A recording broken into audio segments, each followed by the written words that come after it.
Hello everyone, welcome to What If Naruto Got the Guardian Angel Ikaros Part 2. Before we start, please go support marioiale for writing that awesome fanfic. This is the translated version I made. There will be some mistake in character's gender, but of course Naruto is a male. Chapter 13, Back to Konoha. A new day begins in the village of Suna after the events that happened at the hands of Akatsuki, who kidnapped the Kazekage. And thanks to the help of the Konoha ninjas, Gaara returned to the village.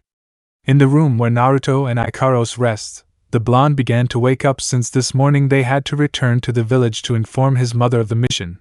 When he wanted to get out of bed, he felt an extra weight on his right side.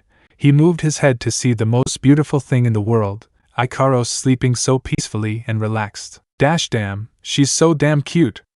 I can't believe how lucky I am to have a girlfriend like Ikaros-chan. Naruto thought, his eyes glued to the pink-haired girl. You're so lucky, Gaki. Any man would kill for your place to have such a female. Kurama spoke up, ruining the moment. Watch your words, you perverted fox. Ikaros-chan is my girlfriend, and I won't let you dirty my mind with your perversities to manipulate me and do things to her that Erosenin would do, Naruto warned the Kyuubi. Ha! Look who's saying that, as if he didn't notice that you occasionally looked at his twins when you were training. The Kyuubi pointed out, making Naruto blush immediately. And don't make me remember that day that Hottie kept you company. Will you shut your mouth, you damn nymphomaniac fox? Naruto shouted angrily and loudly, and then covered your mouth so as not to wake his girlfriend. I already screwed up. He thought, believing that he would wake Ikaros, who was still sleeping. Didn't she wake up? That Angelud must be a heavy sleeper for her not to wake up, said the fox. Hey Gaki, wasn't it supposed that your species can't sleep because they aren't programmed for that? So how come she sleeps? I don't have an answer for that. So stop bothering me and let me enjoy my moment, Naruto asked, returning to sleep next to his girlfriend. Just as he was about to go back to sleep, he heard someone knocking on the bedroom door. The blonde man debated whether to open it or stay by his girlfriend's side. He only needed a second to think about it, and then he continued resting with Ikaros. Just as he was about to close his eyes, the blonde man heard a very familiar voice on the other side of the door. Naruto, I'm your friend and I respect your privacy, said a female voice knocking on the door calmly, but I reaffirm my authority as a superior ninja by entering anyway.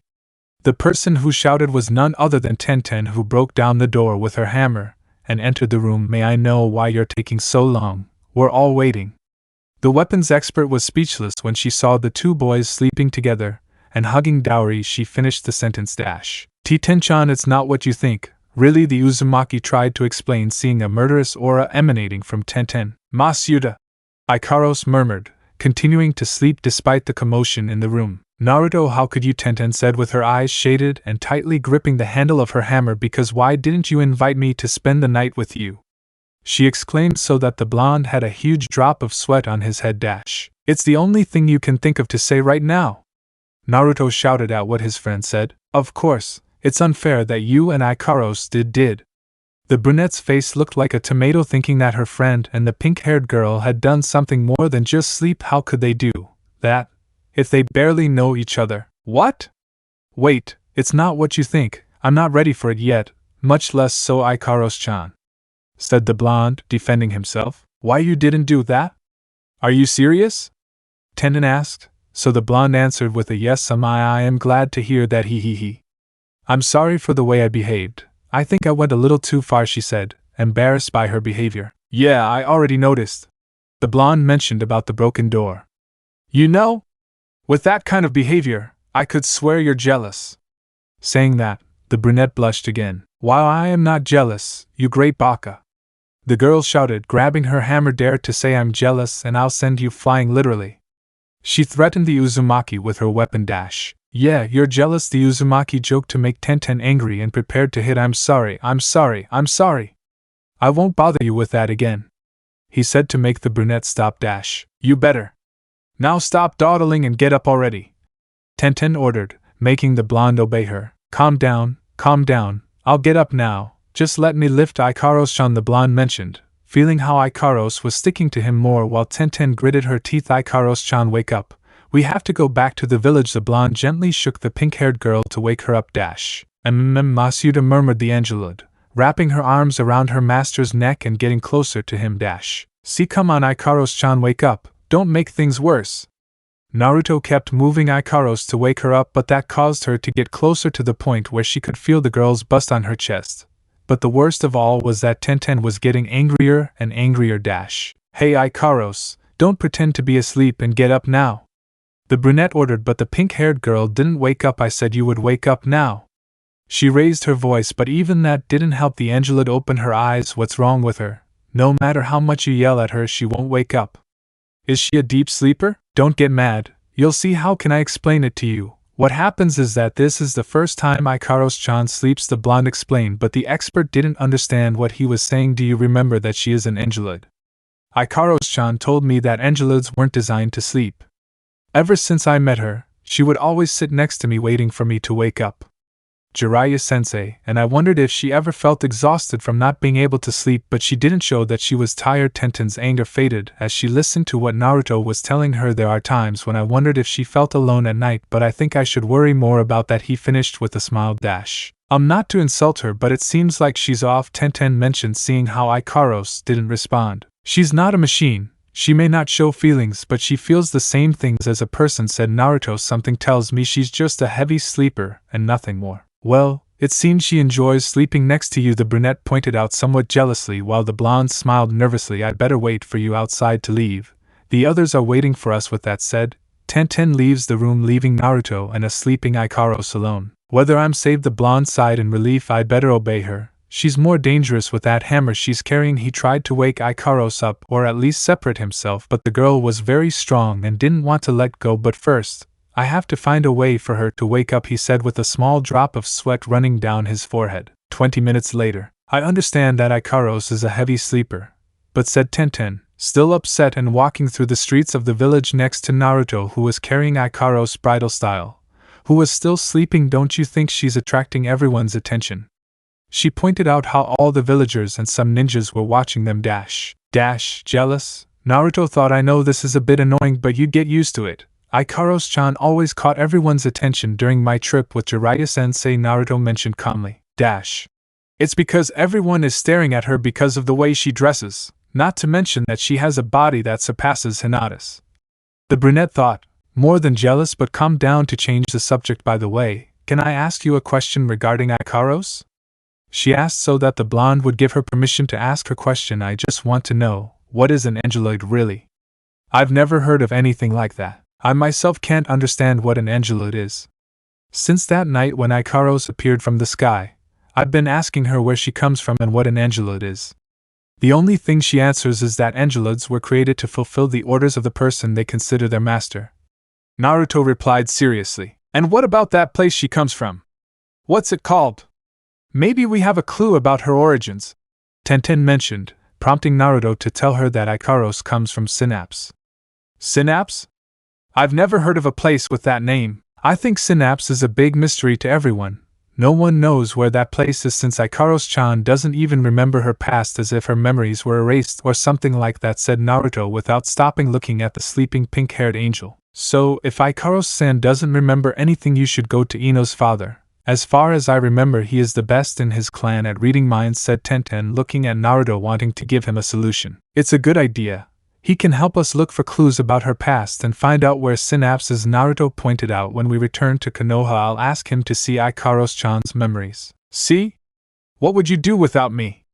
You'd probably still be a blockhead who thought everything could be fixed with just a few punches, Bikunoichi said with a sense of grandeur, wanting to show off to the blonde that she was smarter. And you're still jealous of Ikaros-chan, the blonde remarked, running away before Tenten could summon her hammer and chase the blonde. Come back here, playboy! You degenerate! You pervert! You womanizer! The girl screamed, chasing the blonde around the village. Meanwhile, with those from Konoha, the rest of Team 7 and Team Guy were waiting for the remaining members at the main entrance of Suna village, and along with them were Gaara and his siblings Kankuro and Temari. Do you really have to leave so soon? Kankuro said. You can stay as long as you want. That's right. At least stay one more day. You can leave once you're rested, Temari said, trying to convince the others to stay. Thank you for the offer, but we need to deliver some important reports, said Kakashi, helped by Guy to stay standing. Besides the return of Akatsuki and how they attacked your village, my concern for Konoha is growing. That's why we have to return to the village as soon as possible in case something similar happens. Guy added so that Gaara, Kankuro and Temari understand the reason for his departure. But under those conditions, Baki pointed out, seeing the copy Nin being helped by Guy Dash. You don't need to worry, I have a reliable friend by my side, said the silver-haired man, referring to Guy. Anyway, we already sent one of our messenger falcons to your village with the mission report, but we didn't mention anything about it to the 2 Akatsuki members and that one of them escaped alive. Do you really prefer that we don't send those reports? Baki said to Kakashi, telling him that he himself will give the report to the Hokage. Hey, has anyone seen Tenten? I haven't seen her since she went to wake Naruto up. She's not one of those who arrives late to meetings without a reason, Lee commented, looking at the others. Maybe you'll have trouble waking him up, said Kakashi, gaining the attention of those present. You see, Naruto is a heavy sleeper, and it takes a lot for a person to wake him up. It would have been a good idea if you had gone and woken him up. He's your teammate, Niji said to Sakura, who looked away. I don't think that's the right thing to do. I mean, he just faced an Akatsuki and he deserves to rest. The dangerous woman said as an excuse because she didn't have the courage to face the blonde after what happened between them last night. Some of you better go look for him. We have to leave him. Before Kakashi could finish his words, he was interrupted when he heard. Get back here, Uzumaki. I just want to hit you until you're unrecognizable. Forget it. They've already arrived, he finished with a drop of sweat on his forehead. Background theme, Naruto OST 1 Go Go Naruto. Everyone turned to see a very strange scene.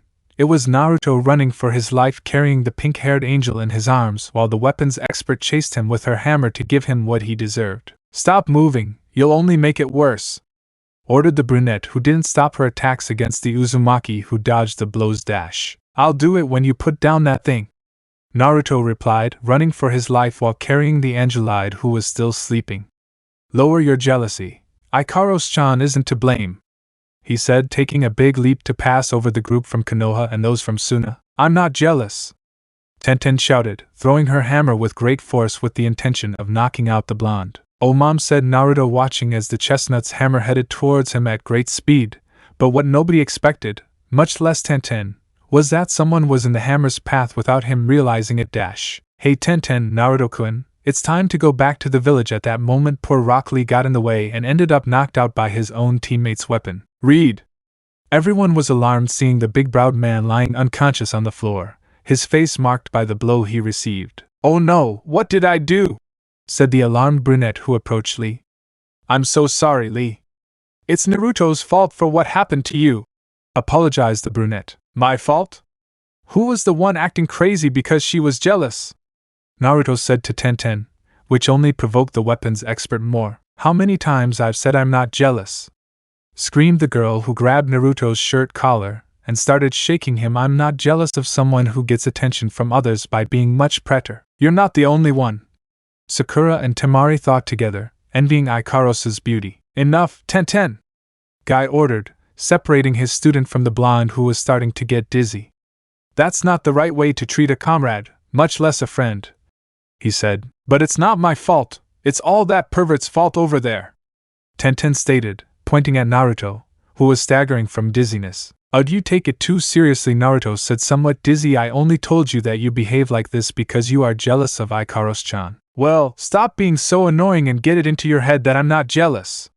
It only bothers me that you're telling me that when I'm not, the brunette said in her defense. End of background theme. Guys, you better save your energy for the trip, said Kakashi to calm things down between Naruto and Tenten. Then he noticed that his student was carrying the Angelite in his arms, who didn't even wake up with so much commotion. Naruto, may I know why Ikaros is asleep? He pointed to the pink-haired girl who settled on her master's left shoulder. Masuda, how warm it is, said the Angela very comfortably, which caused envy in all the men except Gaara, and jealousy on the part of Tenten, Sakura and Temari. Hee. What happens is that she always had a very deep sleep, much more than me, mentioned the blonde, nervous because of the looks of his friends. Listen, I've tried everything to wake her up but it didn't work, saying that the pink-haired girl wrapped her arms around her master's neck. Ikaros-chan, now is not the time, she said in a low voice. This is unfair. What is it about blondes that attracts women so much? Minato-sensei was a magnet for all the kunoichis in the village, and it turns out Naruto turned out the same, Kakashi thought, turning green with envy. For the first time I wish I was in Naruto's place. Niji thought, seeing how the new member of Team 7 became very attached to the blonde dash. Typical of blondes, they always keep the good for themselves. Thought Kankuro, who wanted to have a chance to go out with Ikaros dash. This is the most beautiful thing I've ever seen. It's like seeing a real angel in front of my eyes. Rock Lee exclaimed in a loud voice. I have to ask her out when we get back to the village. That's the way to talk, Lee. No matter what happens, don't give up on your goals so you can win Ikaros' heart, Guy said, encouraging his student. What a pair of clowns those two are. Tenten muttered, embarrassed. What do they see in that Ikaros? She may be pretty and have a good body, but that won't make her the most popular. Temari thought, not letting herself be defeated by the pink-haired angel. Sakura watched the scene and just looked away and began to clench her fists. She wanted to say what she felt at that moment, but she was afraid that what she said would provoke Naruto's hatred even more. And speaking the blonde, he felt very pressured by everyone's gaze, especially that of his friend Tenten, who swore a lot of pain. I don't like the way they're looking at me. Naruto thought, come on Ikaros-chan, wake up or I'll be in big trouble. He decided so the Angelode would wake up, something that started to work when the pink-haired girl started to open her eyes heavily. Masuta? Ikaros said, seeing her master smiling at her. Where am I? What are we doing here? She asked, not remembering what happened last night when she closed her eyes. It's a long story, but I'll tell you everything when I get back, the blonde explained, taking the girl out of his arms. Tell me, are you feeling better? He asked the pink-haired angel. My body feels strange, but my energy has recovered. But I can't understand how it happened last night when I felt tired, the Angelode mentioned, confused. I'll explain it to you later, for now we have to return to the village as soon as possible, the Uzumaki told her, so that Ikaros nods her head. Hours later, Team 7 and Team Guy were walking through the desert back to their village to report what happened on the mission. Everything seemed calm except for the fact that Ikaros was walking next to Naruto and clinging to his right arm as usual. Naruto Tenten spoke at that, watching her friend walk with the Angelode. Can you tell me why Ikaros is so close to you?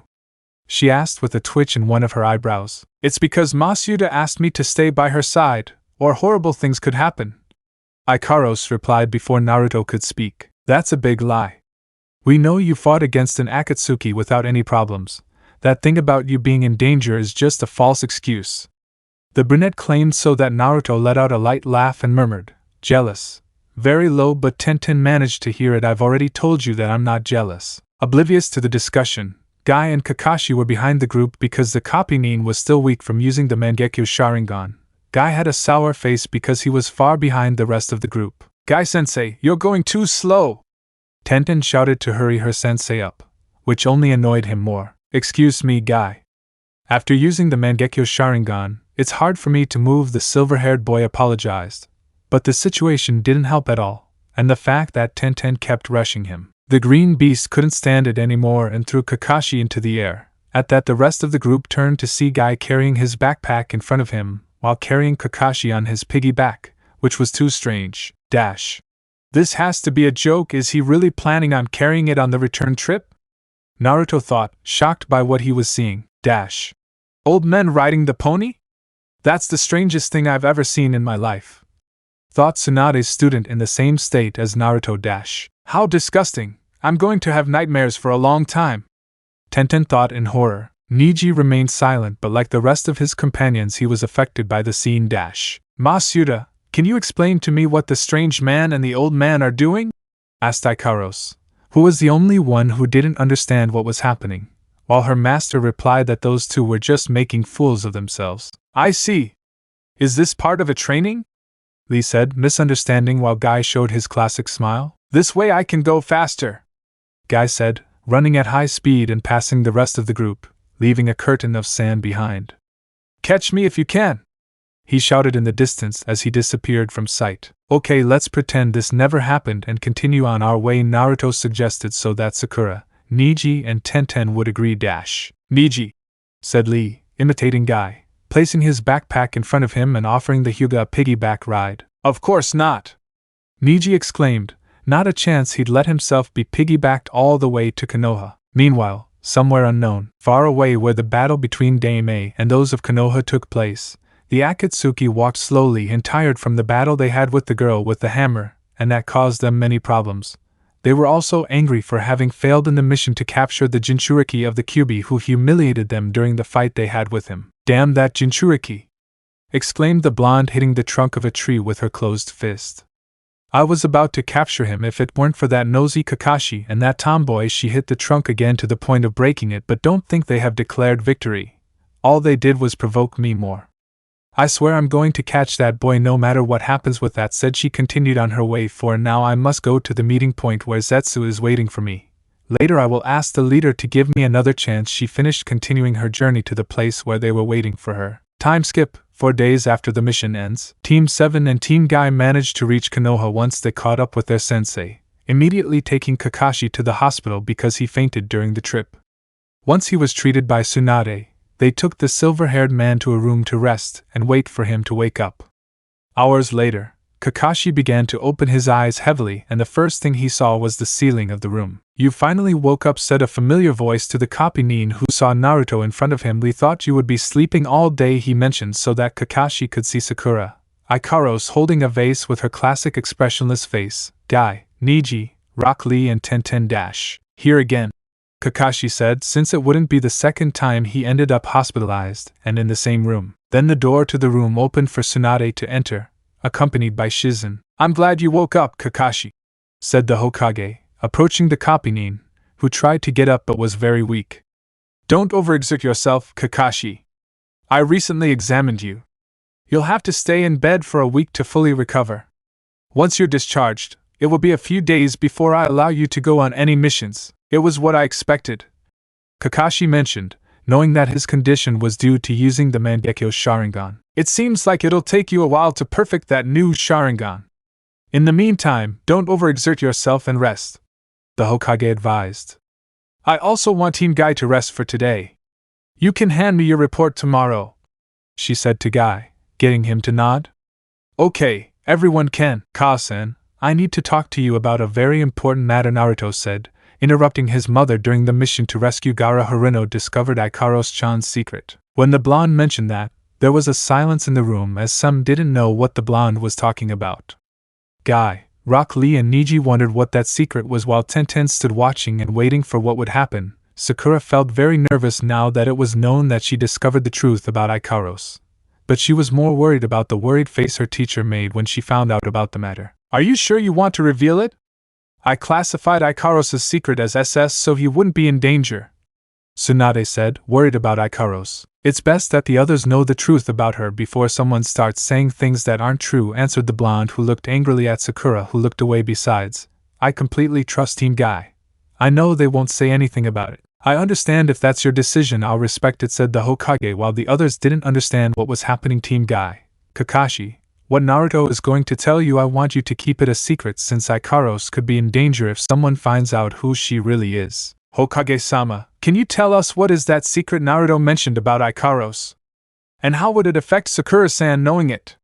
Niji asked, crossing his arms. "First of all, what I'm going to tell you is an SS rank secret, so don't tell anyone what you're going to hear," Tsunade ordered so the others would listen carefully to their leader. "Well, the situation is." Minutes later, when Tsunade finished telling everything about Ikaros, there were many reactions: surprise, confusion, shock, and disbelief. None of those present expected that the pink-haired girl was not human, but when they saw that she could do things that seemed impossible even for a ninja. "Now I understand everything. That explains why Ikaros-san does not have chakra due to the fact that she is an Angelid," said Niji, remembering what happened on the mission. "And that she has those wings.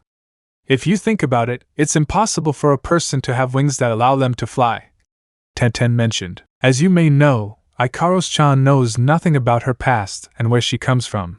But you must believe me that she is not a danger," she said to Team Guy and Kakashi. "But no one knows if she's trustworthy." Sakura said she may not remember where she comes from, but we don't know if in the past she was someone who— "If I were you, I wouldn't distrust Ikaros," the Hokage interrupted her student, who tried to speak but was stopped when they gave her a signal with their hand to be quiet. "According to the report that came to me from Suna, Ikaros was able to save Kankuro's life from a poison that even they couldn't neutralize, but she was able to do it. They also said that she created a very effective antidote against the poison that the Akatsuki called Sasori made.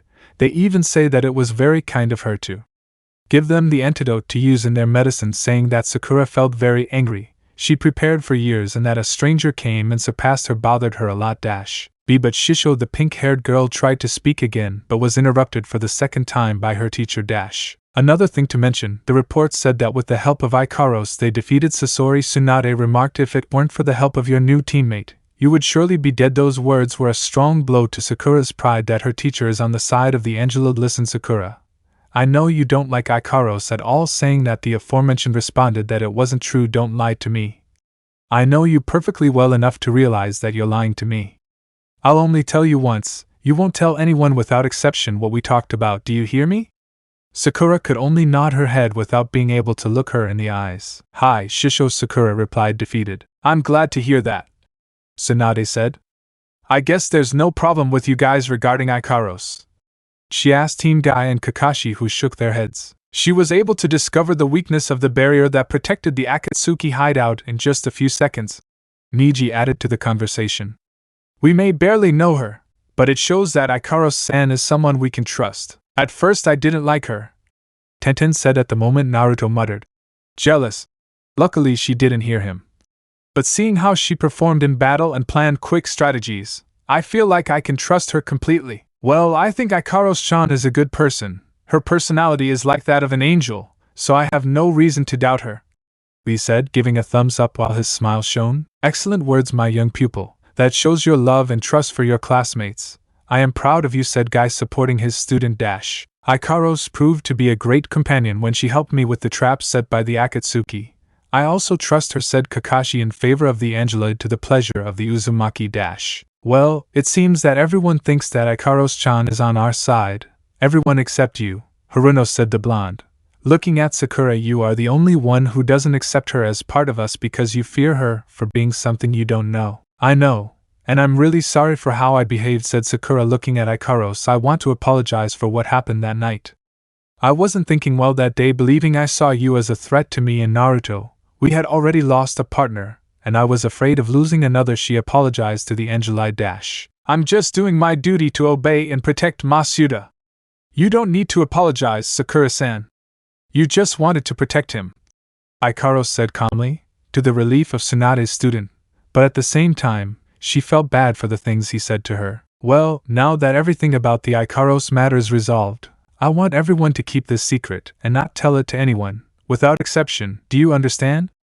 Tsunade said, so that everyone nods at her order. Then she left with Shizen, followed by Sakura, who seemed to want to talk to them. Then Team Guy left the room, leaving Kakashi and the last two remaining members of Team 7. Ikaros approached the copy needing to leave the vase on the nightstand. I hope you recover soon, sensei, Ikaros said, not calling him Mr. Weird for the first time. Wow, this is the first time you call me sensei instead of Mr. Weird, said the silver-haired boy, happy that Ikaros stopped calling him Mr. Weird, which means that the girl respected him as her teacher. It's because Sakura-san calls him that way, just like the old man's students, the girl replied to make Kakashi feel depressed. And to think that she would start to respect me, well, that's better than her continuing to call me weird in front of everyone. Kakashi thought this. Thanks again for the gift. That's very nice of you, he thanked the Angelode and then looked at his other student Naruto. Before you go, can I talk to you? I was hoping to go home with Ikaros-chan, but I guess I can give you a few minutes. Hataki, what do you need? Naruto asked seriously, crossing his arms as he looked at the silver-haired boy in the hospital bed. It won't take me long. Just listen to what I want to tell you, Kakashi asked Naruto so that he could listen carefully. I know we already talked about this during the mission, but I really would like to make up for my past mistakes by leaving you aside. All this time I believed I was doing the right thing without thinking about the consequences. I just want to know if I can regain your trust so that you accept me as your teacher again, he asked, looking directly into the Uzumaki's eyes. Honestly, Hataki, if I'm honest, I shouldn't even be talking to you. When you left me alone and looked down on me in favor of your star student, you caused me enormous harm since you were one of the people I believed I could lean on to get ahead. However, you betrayed me and turned your back on me, Naruto declared seriously. Tell me, do you think you deserve the chance at my forgiveness? Many will say that I don't deserve it. I even think that I don't deserve it either. But I want to show you that I will do whatever it takes to prove my word. That's why I ask you to trust me again, Kakashi responded from the heart. The Uzumaki began to think about Kakashi's words, which seemed to be sincere. Perhaps he hadn't been an exemplary sensei in the past because he had trained Sasuke to learn how to use the Sharingan better and taught him Chidori, an assassination technique that he ended up using against him. He wanted to shout several truths to his sensei, but when he noticed that he truly regretted his mistakes, it was best to give him a second chance. It's okay, Kakashi, you have my forgiveness. But listen carefully because this second chance is the last I'm giving you. There won't be another, so don't let me down, said the blonde as he left with Ikaros, who said goodbye to Kakashi, who felt better about regaining his students' trust. Meanwhile with Tsunade, Shizen and Sakura, the Hokage along with her assistant and student were outside the Hokage tower to talk about the information Sakura obtained from Sasori regarding a spy who works as one of Orochimaru's subordinates, and who would meet in 10 days at the Bridge of Heaven and Earth located in the village of Kusa. On the Bridge of Heaven and Earth, huh? The Hokage said, pondering the situation, and Sakura nods. That's what he told me 4 days ago. So it will be in 6 days, the pink-haired girl mentioned so that Tsunade could ask her if the information was reliable considering the situation. I do believe it. What would you do if it was an Akatsuki trap? Tsunade asked her student, keeping her quiet for a moment. Think about it, Sakura. It could be an Akatsuki ambush, using Orochimaru's name as bait to lure him to the bridge. If it turns out to be a trap, then my team and I will fight, Sakura replied, determined to go to the bridge. Even if you say that, Kakashi will be out of action for more than a week, and there is only less than a week left, the Hokage pointed out.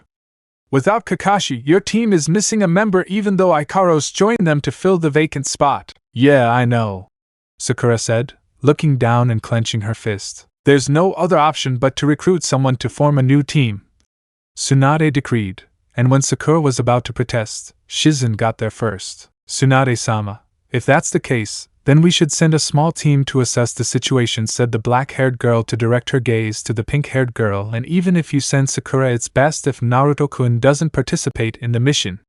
Such words were a great surprise to Sakura, but the Hokage remained serious. I understand that you care about him a lot, just like I do, but I will definitely send Sakura and the rest of Team 7 on this mission, Tsunade said firmly, much to the displeasure of the black-haired girl. Wouldn't that be the same as sending my team? Shizen insisted that she didn't want Naruto to go on another mission that was related to Akatsuki. Of course not. You know very well the reason why I'm sending Team 7 on this mission, the Hokage mentioned, looking at her assistant and then looking at the sky. You must understand that finding Sasuke after 3 years is the priority. That's why my decision will remain firm. With that said, Shizen understood what she wanted to tell her to desist from the blonde going on the mission. Sakura, it would be better if you rest. In 6 days they will go to the meeting point where they will meet with that spy. Until then, you can leave, ordered the Hokage, so that her more than happy student left the tower. Throughout the conversation between the women, none of them noticed that at the top of the tower, 3 figures were listening to everything they said about the meeting. That's why you called me. You suspected that Sakura was hiding something from you since the mission ended, said one of the figures watching the pink-haired girl walk away from the tower. But how did you know? I've known Hiruno since the academy, and when it comes to the team, she always seems desperate to participate or know everything about it. She's like an open book to me. She doesn't know how to hide it, said the second figure. Besides, she preferred to tell Kaisen rather than her team. What do you think about it, Jiraiya-sensei? I think Sakura wanted to talk about the matter with Tsunade, thinking she would be on her side, Jiraiya replied, standing next to his student. Masuda, that person called Sasuke is the one who asked the third figure who was Ikaros to her master. So, what will happen when they meet again? She asked. It's more than obvious, Naruto responded briefly, showing an air of seriousness. If that was what you wanted to talk to me about, then I'll leave, said the Gamma Sennin, who turned around, but before leaving he said a few last words to the Uzumaki. Naruto, when the time comes for you to meet Sasuke, you already know what's going to happen, saying that he disappeared through the Shunshin no Jutsu, leaving his student and the Angela alone.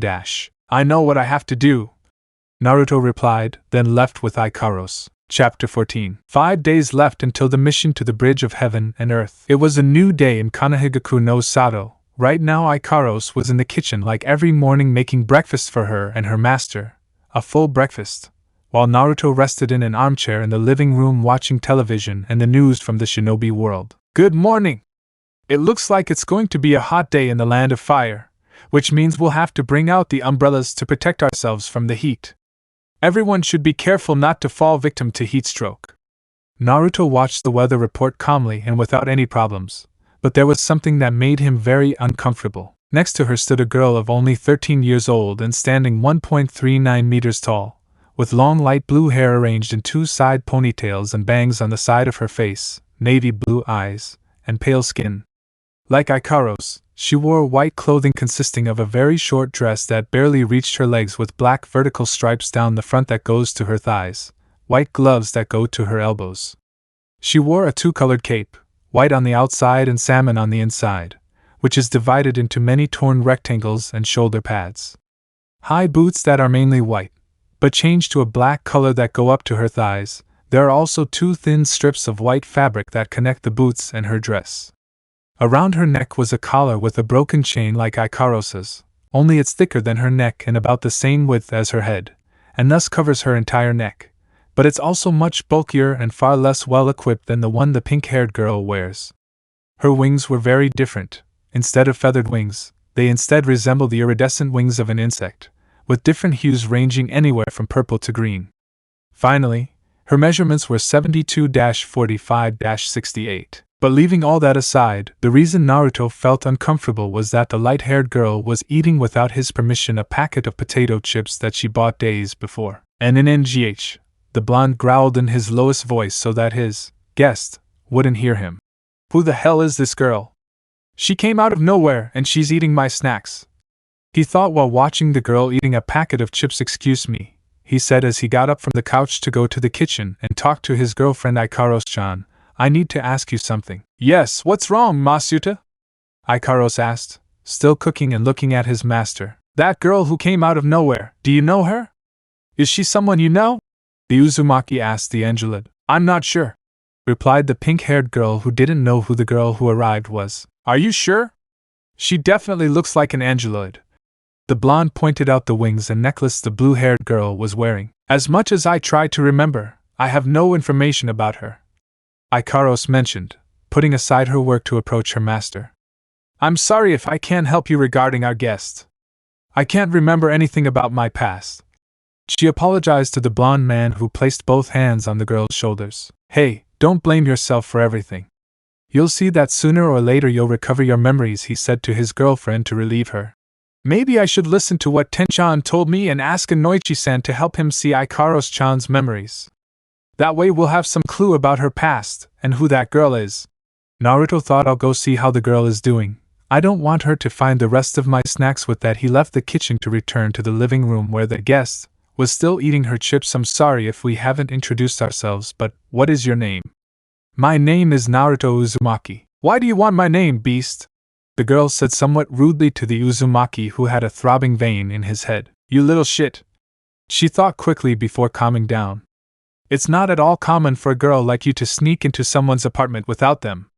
And it's rude to eat other people's snacks without asking," he mentioned, which didn't bother the light blue-haired girl who was still eating. "I'm not a child. I'm a first-generation angeloid of the electronic warfare class type Beta. A beast like you would never understand what we really are," mentioned the girl who was behaving rudely with Naruto, and in the process she kept eating Naruto's chips. "I already know you're an angeloid and I don't care if you're a beta or whatever, but I can't stand you talking to me like that and eating my snacks," said the blonde who snatched the bag of chips. "Now, would you do me a favor and leave my apartment?" "Force me," the girl challenged, crossing her arms, causing Naruto to lose what little patience he had in preparing to forcefully kick out the guest. "Now I'll really kill her," Naruto thought, ready to kick the brat out of his apartment. "Masuda." At that moment Ikaros arrived before her master could throw out the invader. "Breakfast is ready," she announced before returning to the kitchen. "I'll be right there, Ikaros-chan," the blonde said cheerfully, then turned his gaze to the light blue-haired girl. "You're lucky brat. I'm going to let you stay, but," he said as he gave the bag of chips back to the girl, "you'll stay here and not move, do you understand?" As a response, the Angela just snorted and went back to eating her chips. Then she went to the kitchen to have breakfast in peace. "Now I know how Iruka-sensei felt when he had to deal with us at the academy," he said, referring to the problems his guest caused him. Breakfast wasn't peaceful for Naruto because the intruder was at the table having breakfast, and to top it all off, Ikaros prepared everything for 3 people without asking him. "Masuda, is something wrong? He's barely eaten half of his breakfast. Ikaros asked, seeing that his master had only half of what he'd prepared, and that was very odd. It's nothing, I just have one thing to ask you, Naruto said, looking at the light blue-haired girl. Why is SHE having breakfast with us? He asked in the most calm way. I thought it was only right that she should have lunch too, so I prepared breakfast for our guests. Ikaros said with her typical neutral face. Was what I did wrong? No, don't worry. There's nothing wrong with that. You've always been kind to others, even though that brat is very irritating. Naruto said. At least someone has some manners at this table, said the light-haired intruder who was eating calmly. This is very good, Alpha.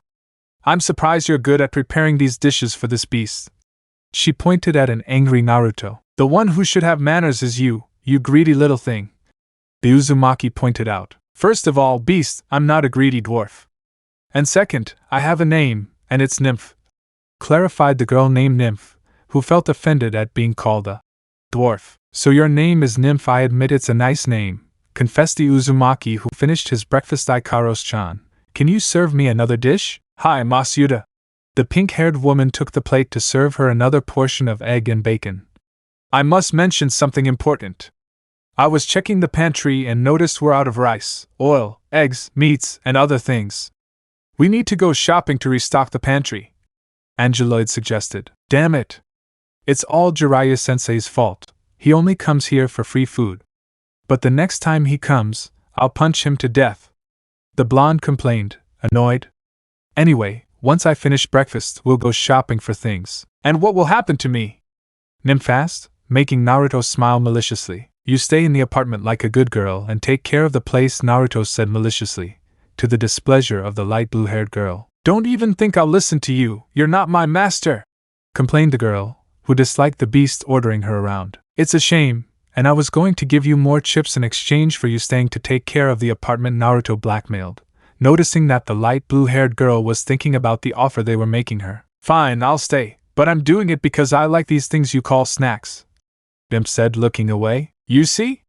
It costs nothing to be kind to others, said the Uzumaki, who stroked Nymph's head. When I get back, I promise I'll bring 2 bags of chips. With that, he continued eating his breakfast. Baka, Nymph murmured as she continued eating her breakfast. Once the boys finished, Naruto and Ikaros went out to buy some while Nymph stayed in the apartment watching television, and to the sadness of the Uzumaki, she found more of her chips that she had saved. Before they left, the blonde asked his girlfriend to change her clothes for the ones they bought her. She, without understanding the reason, asked him why, and he answered 3 reasons.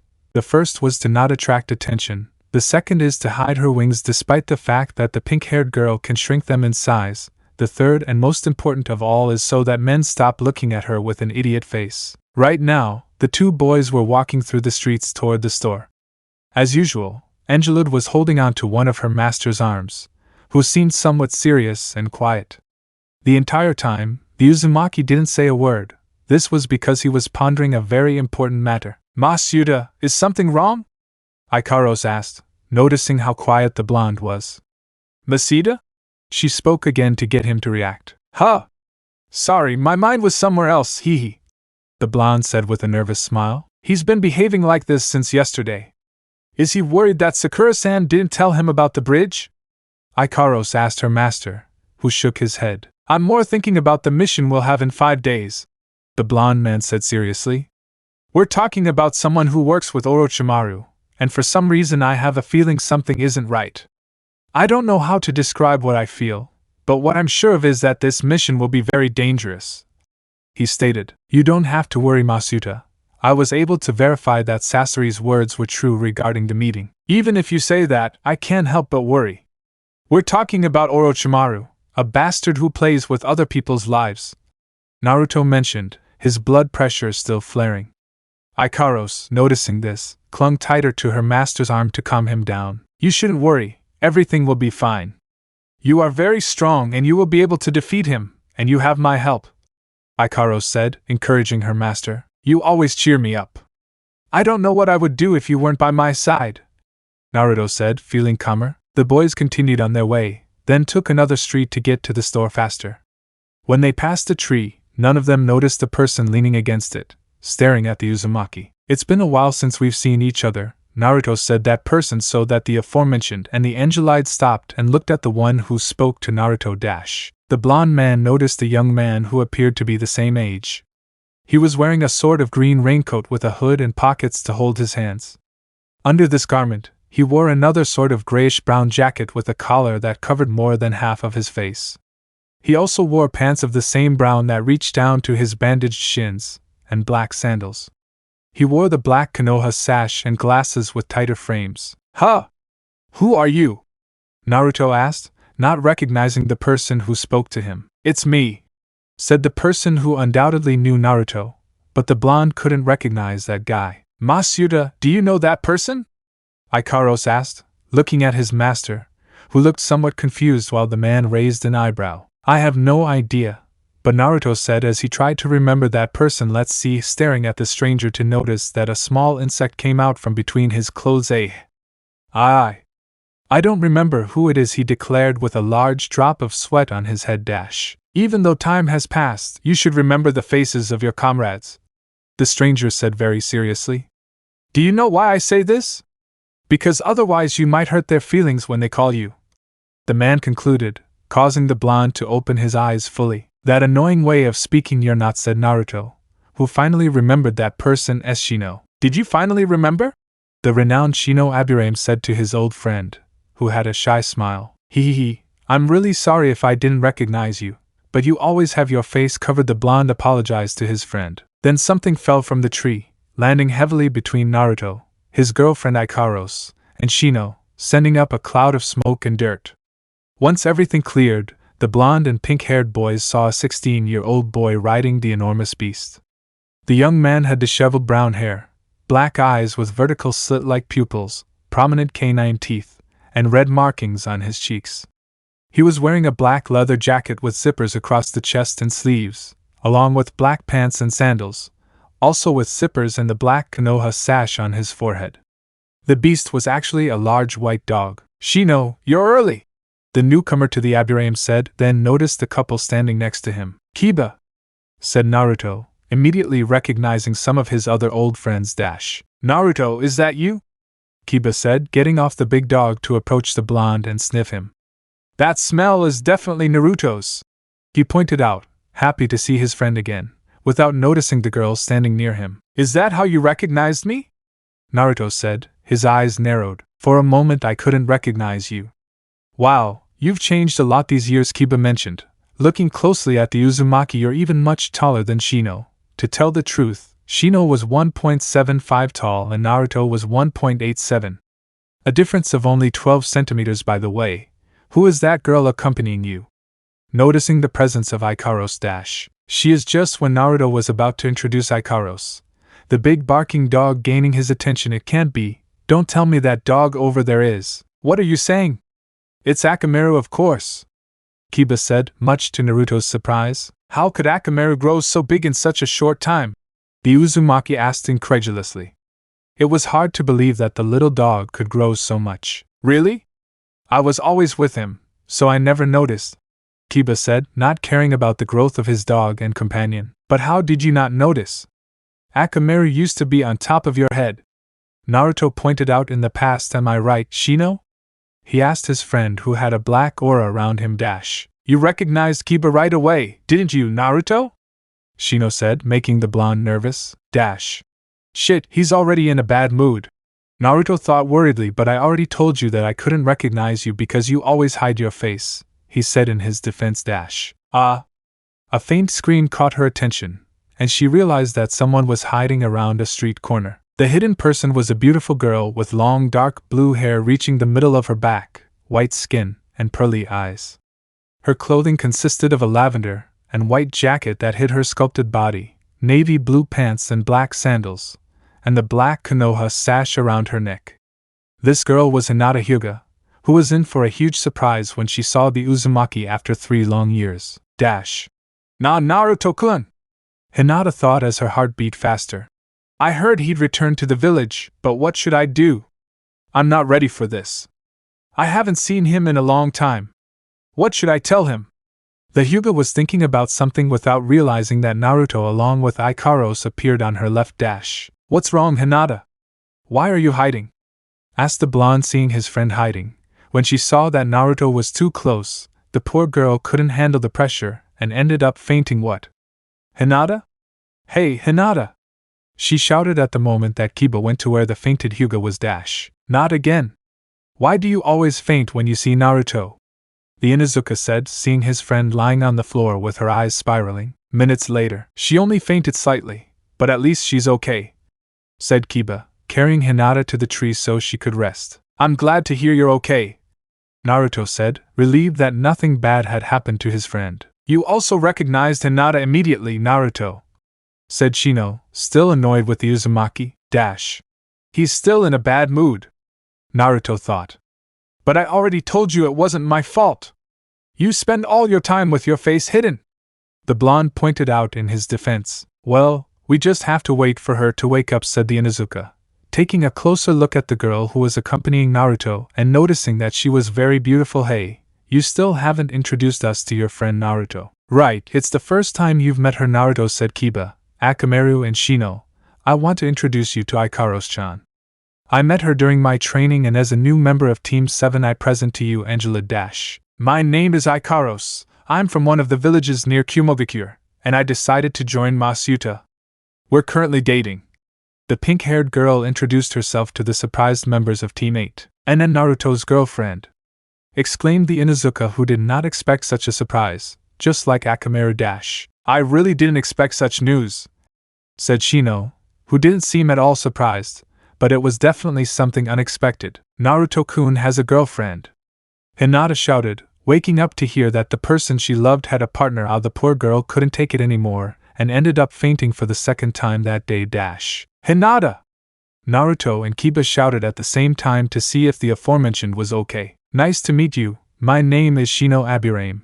Shino introduced himself to Ikaros and extended his hand for her to shake. Nice to meet you. I am a pet type Angelot at the service of my Masuda. Ikaros spoke too much. Dash. The Uzumaki brought a hand to his face upon hearing his girlfriend open her mouth again and say things she was forbidden to say to others.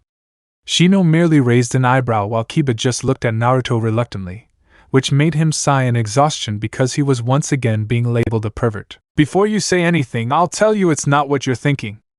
Ikaros-chan isn't my slave or anything like that. She calls me that because she wants to, not because I asked her to, the blonde pointed out. Masuta found me when I lost my memory. My way of being grateful is by calling him my Masuta. The Angeloid explained to clarify things for Shino and Kiba. See?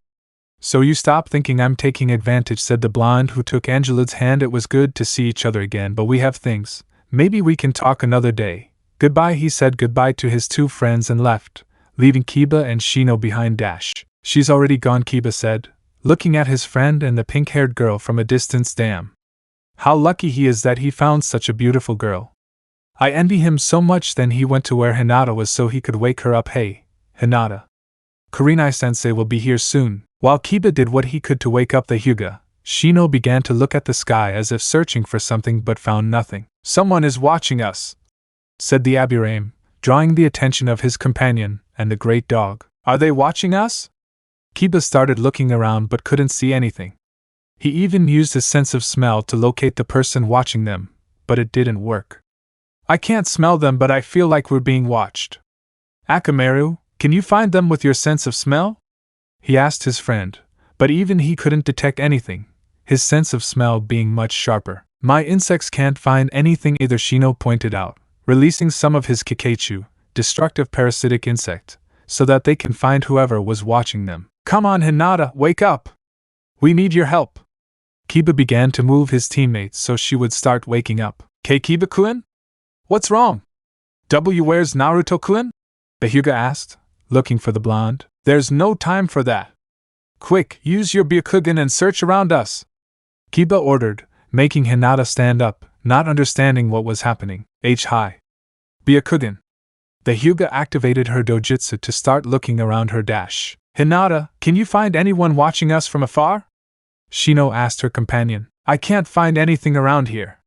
Not even as far as I can see, Hinata said, unable to locate the person her friends had mentioned and who was watching them. What teammate didn't realize was that in the sky, a transparent figure was floating in the air and was watching them during the conversation with Naruto and Ikaros.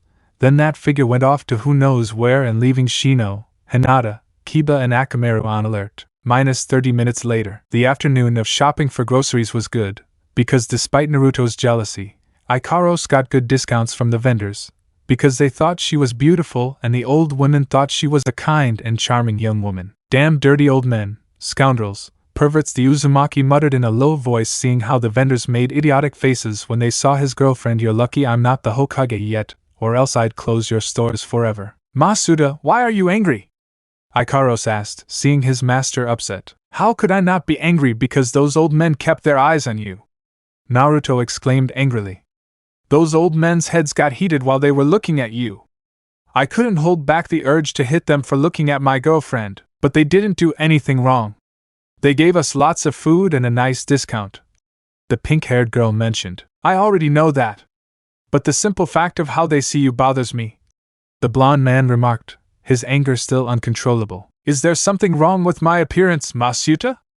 Ikaros asked with that curious look, while Naruto blushed and replied that there was nothing wrong with it. In case there is something wrong, I can take off my clothes so you can examine my body and find any defects. At such a suggestion, Naruto stopped dead in his tracks as his brain began sending him images of what happened that day when he was taking a bath and the angeloid stepped into the shower to keep him company. Just remembering her naked made him dizzy. It was hard to believe that a girl like Ikaros had such a perfect and divine figure.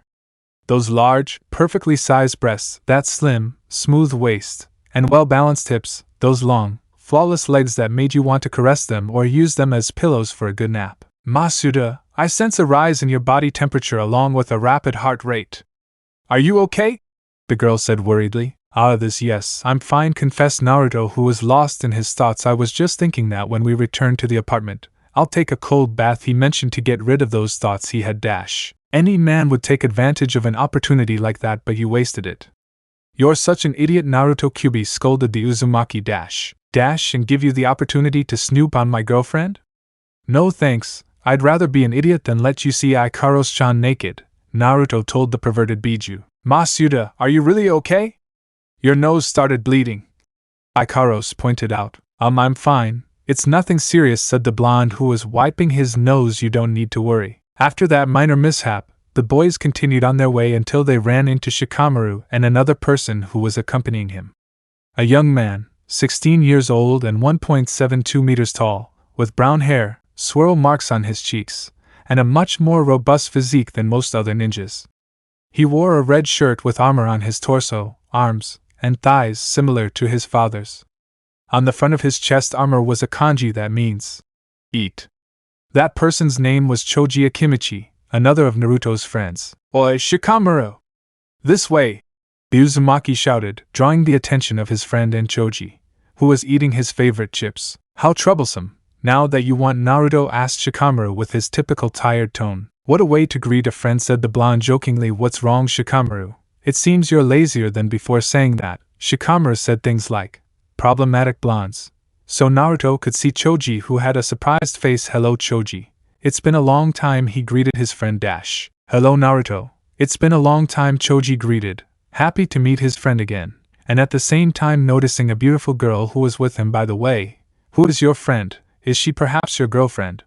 He joked a little with the blonde. Nice to meet you, my name is Ikaros. I'm my Masuda's girlfriend, the pink-haired girl introduced herself. No girlfriend. The chubby boy shouted, putting his hands to his head as a dark background and lightning appeared behind him. When he joked that the new girl was Naruto's girlfriend, he didn't mean it. Choji? Hey, are you okay? Naruto asked, seeing how his friend didn't move from his position. He ran his hand near Choji's face to try to move it, but nothing happened. Is it normal for him to get into that state? It wouldn't be the first time. This only happens when you get a huge surprise, Shikamaru explained, who sighed. So you two are in a relationship? He asked, causing Naruto to nod. I don't know why, but it was bound to happen. How troublesome, says someone who knows everything is problematic, Naruto mentioned, and yes, Ikaros-chan and I have a relationship that started recently, And the truth is that I'm happy with her, he confessed, taking his girlfriend's hand. I'm happy for you. I'm just warning you that your happiness will end if Ino finds out. The Nara mentioned, making the blonde man go all ghostly at the memory of Ino. Damn. If she finds out, I'll be done for, said Naruto, scared. Ikaros-chan, we have to leave immediately before Ino. Suddenly, a white and blonde blur knocked down the Uzumaki before the eyes of Ikaros, Shikamaru, and Choji, well, except for Choji, who was still in shock. That white blur that knocked down Naruto was a certain blonde who works at her family's flower shop and was part of Team 10, Ino Yamanaka. You're finally back, Naruto-kun.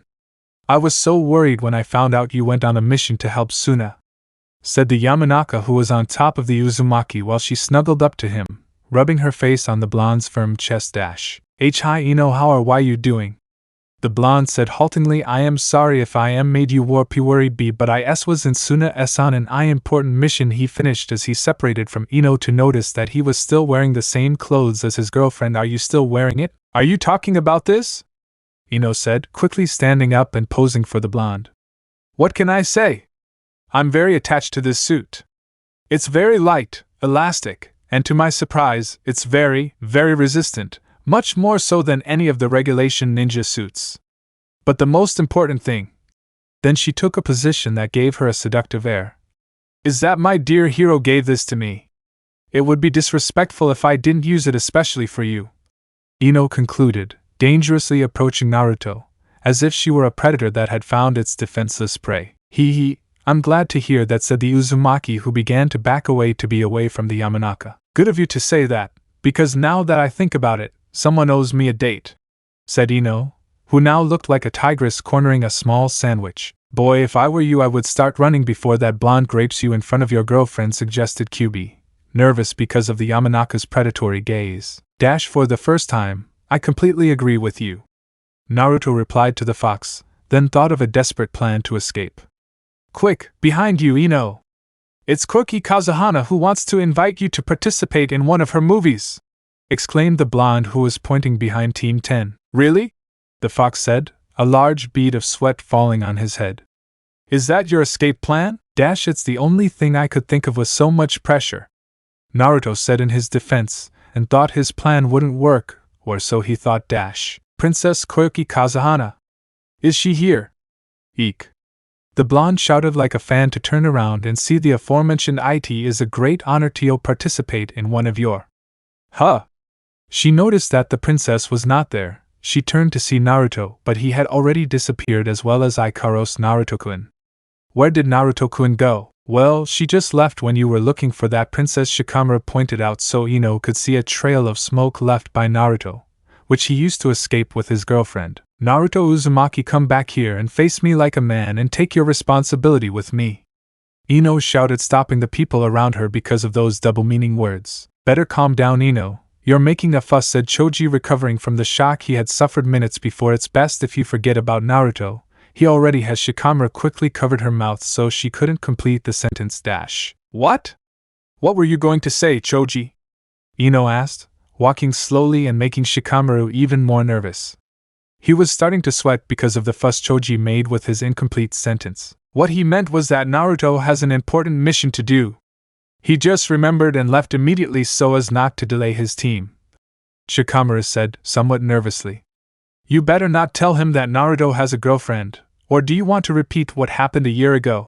He murmured to his friend, making him pale. What happened a year ago was that Ino decided to move forward in her career by forgetting her fanaticism for Sasuke. What was the point of continuing to idolize a traitor who deserted to fulfill his revenge? It was what the Yamanaka said, that she finally matured as a true kunoichi.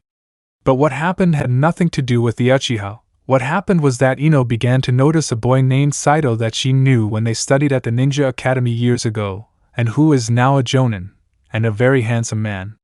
For months she did everything to get Sato's attention and then went straight to ask him to be her boyfriend. The jonin's response was one she never expected when he rejected her because he was already dating another girl for more than 3 years.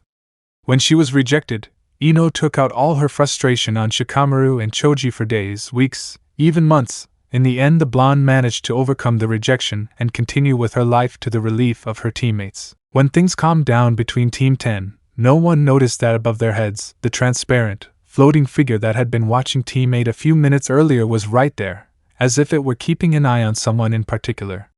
Then the figure flew away, leaving the team behind and heading off to who knows where. Meanwhile, with Naruto and Ikaros, the blonde boy ran as fast as he could, carrying Ikaros and the groceries in his arms, until he reached the building where Naruto lived.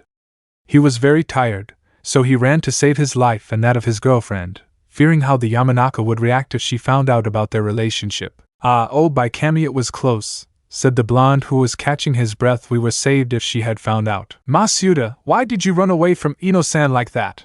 She asked as she got out of her master's arms. I had to do it, or else it would be the end of us, the tired blonde replied. Ikaros-chan, I want to ask you something very important. Whatever happens, don't tell Ino that we're in a relationship. Why shouldn't I tell Ino-san? Isn't it bad to lie to your friends?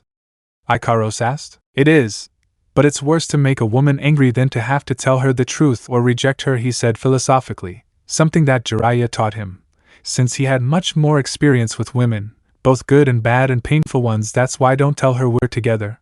We have to wait for the exact moment to tell her, he explained so that his girlfriend understands. As you command, Masuda, said the Angelud as she and her walked towards the building. Once inside the apartment, they saw Nymph sitting watching television, but noticed that she didn't look in a good mood because they were almost an hour late. They took a long time to arrive, Nymph said, a little annoyed by the couple's delay. I'm really sorry. It's just that we ran into some friends of mine that I haven't seen in years, Naruto apologized while Ikaros took all the shopping bags to put them away. But don't get mad. Here, I brought what I promised you. Among the purchases, he took out 2 bags of chips to give them to the light blue-haired girl who didn't even thank him. At least you should say thank you. You're just a monkey. Don't order me around, Nymph demanded as she started eating her chips. This is delicious, she said with a smile that made her look adorable. Even though she's bitter and rude, I admit she's beautiful, Naruto thought as he sat next to Nymph. Don't sit next to me, the girl shouted, making Naruto regret what he thought before and sit a little further away. Hey Nymph, why did you come to Konoha? Naruto asked, wanting to know more about the reason for his guest's arrival. Why? There's no reason at all. I was curious to find out what the underworld is like, the girl replied. It means she comes from that place called Synapse. Maybe she knows about Ikaros-chan's past. The blonde thought. Well, I'm glad to know that a friend of Ikaros-chan came to see if she's okay, he pointed out. So you're friends, right? Nymph answers with, yes, something like that. Well, if that's the case, you can stay as long as you want. Now I'll go see if Ikaros-chan needs help in the kitchen. Saying that, he went to the kitchen, leaving the Angelud alone. What a strange human, said Nymph, looking at the Uzumaki one last time and then getting serious. But at least I can fulfill the order to find the Uranus Queen and recover her for my master, she finished with a sinister smile. No one in Konoha, especially Naruto and Ikaros, knew the true objective of the newcomer, but one thing was certain, she was up to something bad, and above all, who was this Uranus Queen they were sent to find? Could she have some connection to Ikaros' lost past? Chapter 15. Orange and Blue. Only 4 days left until the mission to the Bridge of Heaven and Earth. It was almost 9 in the morning, and in Naruto and Ikaros' apartment, a certain guest was walking around the place looking for a certain pink-haired girl to make her breakfast because she was starving. She searched everywhere, in the living room, in the kitchen, she even looked in the bathroom, but she couldn't find her either. Where could Alpha be? I'm starving, Nymph said, placing a hand on her growling stomach. I've been looking for her in every corner except. She stopped right at the door of Naruto's room where that beast sleeps, she mentioned, annoyed. Since she arrived, she hadn't liked the Uzumaki. The truth is, I don't want to go in, but I'm really hungry and yesterday I finished all the snacks. No way, I'll have to go in and see if she's inside. The Angelud turned the knob to open the door. Once inside the room, she saw that it was somewhat messy due to the clothes thrown on the floor. But ignoring that detail, the Angeloid searched with her eyes until she could find it. Alpha is in bed keeping the beast company. Curiously, she approached slowly and saw that the pink-haired girl was accompanying the sleeping Uzumaki, who was hugging her while she slept, and her surprise was to see Ikaros resting and hugging her. Masuda. Alpha? Said the light blue-haired girl, getting closer to the aforementioned. Hey, are you okay? I asked her, but Ikaros didn't answer. What's wrong with her? Don't you?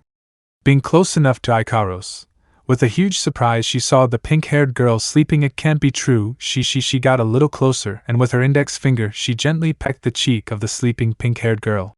This is impossible. We were created so that we couldn't sleep, but Alpha is sleeping as if nothing was happening. How is it possible? Did that beast do something to her programming? The girl thought without being able to believe it. The girl was just hugging Naruto. However, her senses were alert to the entire room. When she felt Nymph close enough, she began to slowly open her eyes to see the light blue-haired girl standing next to the bed. Good morning, Nymph. Can I help you with anything? Ikaros asked, wiping her eyes and letting out a yawn. Good morning, Alpha. Nymph responded nervously. I was looking to see if you could prepare breakfast. At mentioning that part, Ikaros blinked a couple of times to grab the alarm clock and see that it was past 9 in the morning. Masuda, it's already dawn, he said to the blonde, but he didn't wake up. Please wake up. It's late, he said again to wake his master. Naruto complained as he snuggled up in the sheets. It's very early. Just 5 more minutes, he said before going back to sleep. But it's already past 9 in the morning. He has to perform his duties as a shinobi as well as his training. When the pink-haired girl said it was already past 9 in the morning, Naruto's eyes widened. 9 in the morning! Exclaimed the blonde, grabbing the alarm clock and seeing that it was already past 9. Stupid alarm clock! Why isn't it working if I set it for 7? He complained, annoyed. I turned it off, Ikaros said. When it started ringing, I had to turn it off because I wanted to keep sleeping, but I had to wake up at 7 because I have to talk to Kaisen about something important. He immediately got out of bed and hurriedly dressed. I'm sure she's more than upset that I'm late, he said as he hurried to get dressed. Masuda, do you want me to make you breakfast? Ikaros asked, getting out of bed and putting on his boots. I don't have time for breakfast. I have to go to Kaizen's office right now before he kills me for being late, said the blonde, who finished dressing and ran out of his apartment in the direction of the Hokage Tower. The blonde left the apartment, leaving the two angelids alone. Nymph stayed watching the pink-haired girl, looking for any defect or fault in her. But no matter how hard she looked, she couldn't find anything. Alpha, can I ask you a question? Said the light blue-haired girl so Ikaros would say yes. How do you do it? Was the question, but the pink-haired girl didn't quite understand. How can you sleep like humans? You know perfectly well that we weren't designed to sleep, but you do it so easily, she explained better so Ikaros would start to think. I'm not sure, I just know that when I'm with Masuda, I start to have reactions in me, Ikaros mentioned, placing a hand on her heart. Every time I'm around him, my reactor accelerates too much. At night when I accompany him in his bed, I feel tired and my eyes close. And when I open them, it's already daylight and I feel fine. I finish explaining so that Nymph tries to assimilate what she had just been told. So that beast did something to make her sleep, Nymph thought without taking her eyes off Ikaros. This could compromise my goal of bringing Uranus Queen back, she concluded, deciding to wait a little longer to then complete her mission. With Naruto. At this moment, the blonde man was standing in front of the Hokage's office door, breathing heavily because he had to run fast to get there. Right now, he was at a difficult crossroads, enter or not enter. No way, it's better if I talk to her or things could get worse, the blonde said to himself as he entered the office immediately. I'm sorry for the delay. Do you want to explain to me why you're 2 hours late? Roared the Hokage, who threw whatever was closest to her, and that was none other than Jiraiya, who was also present in the office. The blonde shouted, unable to avoid the Sannin, and causing them both to crash into the wall. Why do I have to suffer like this?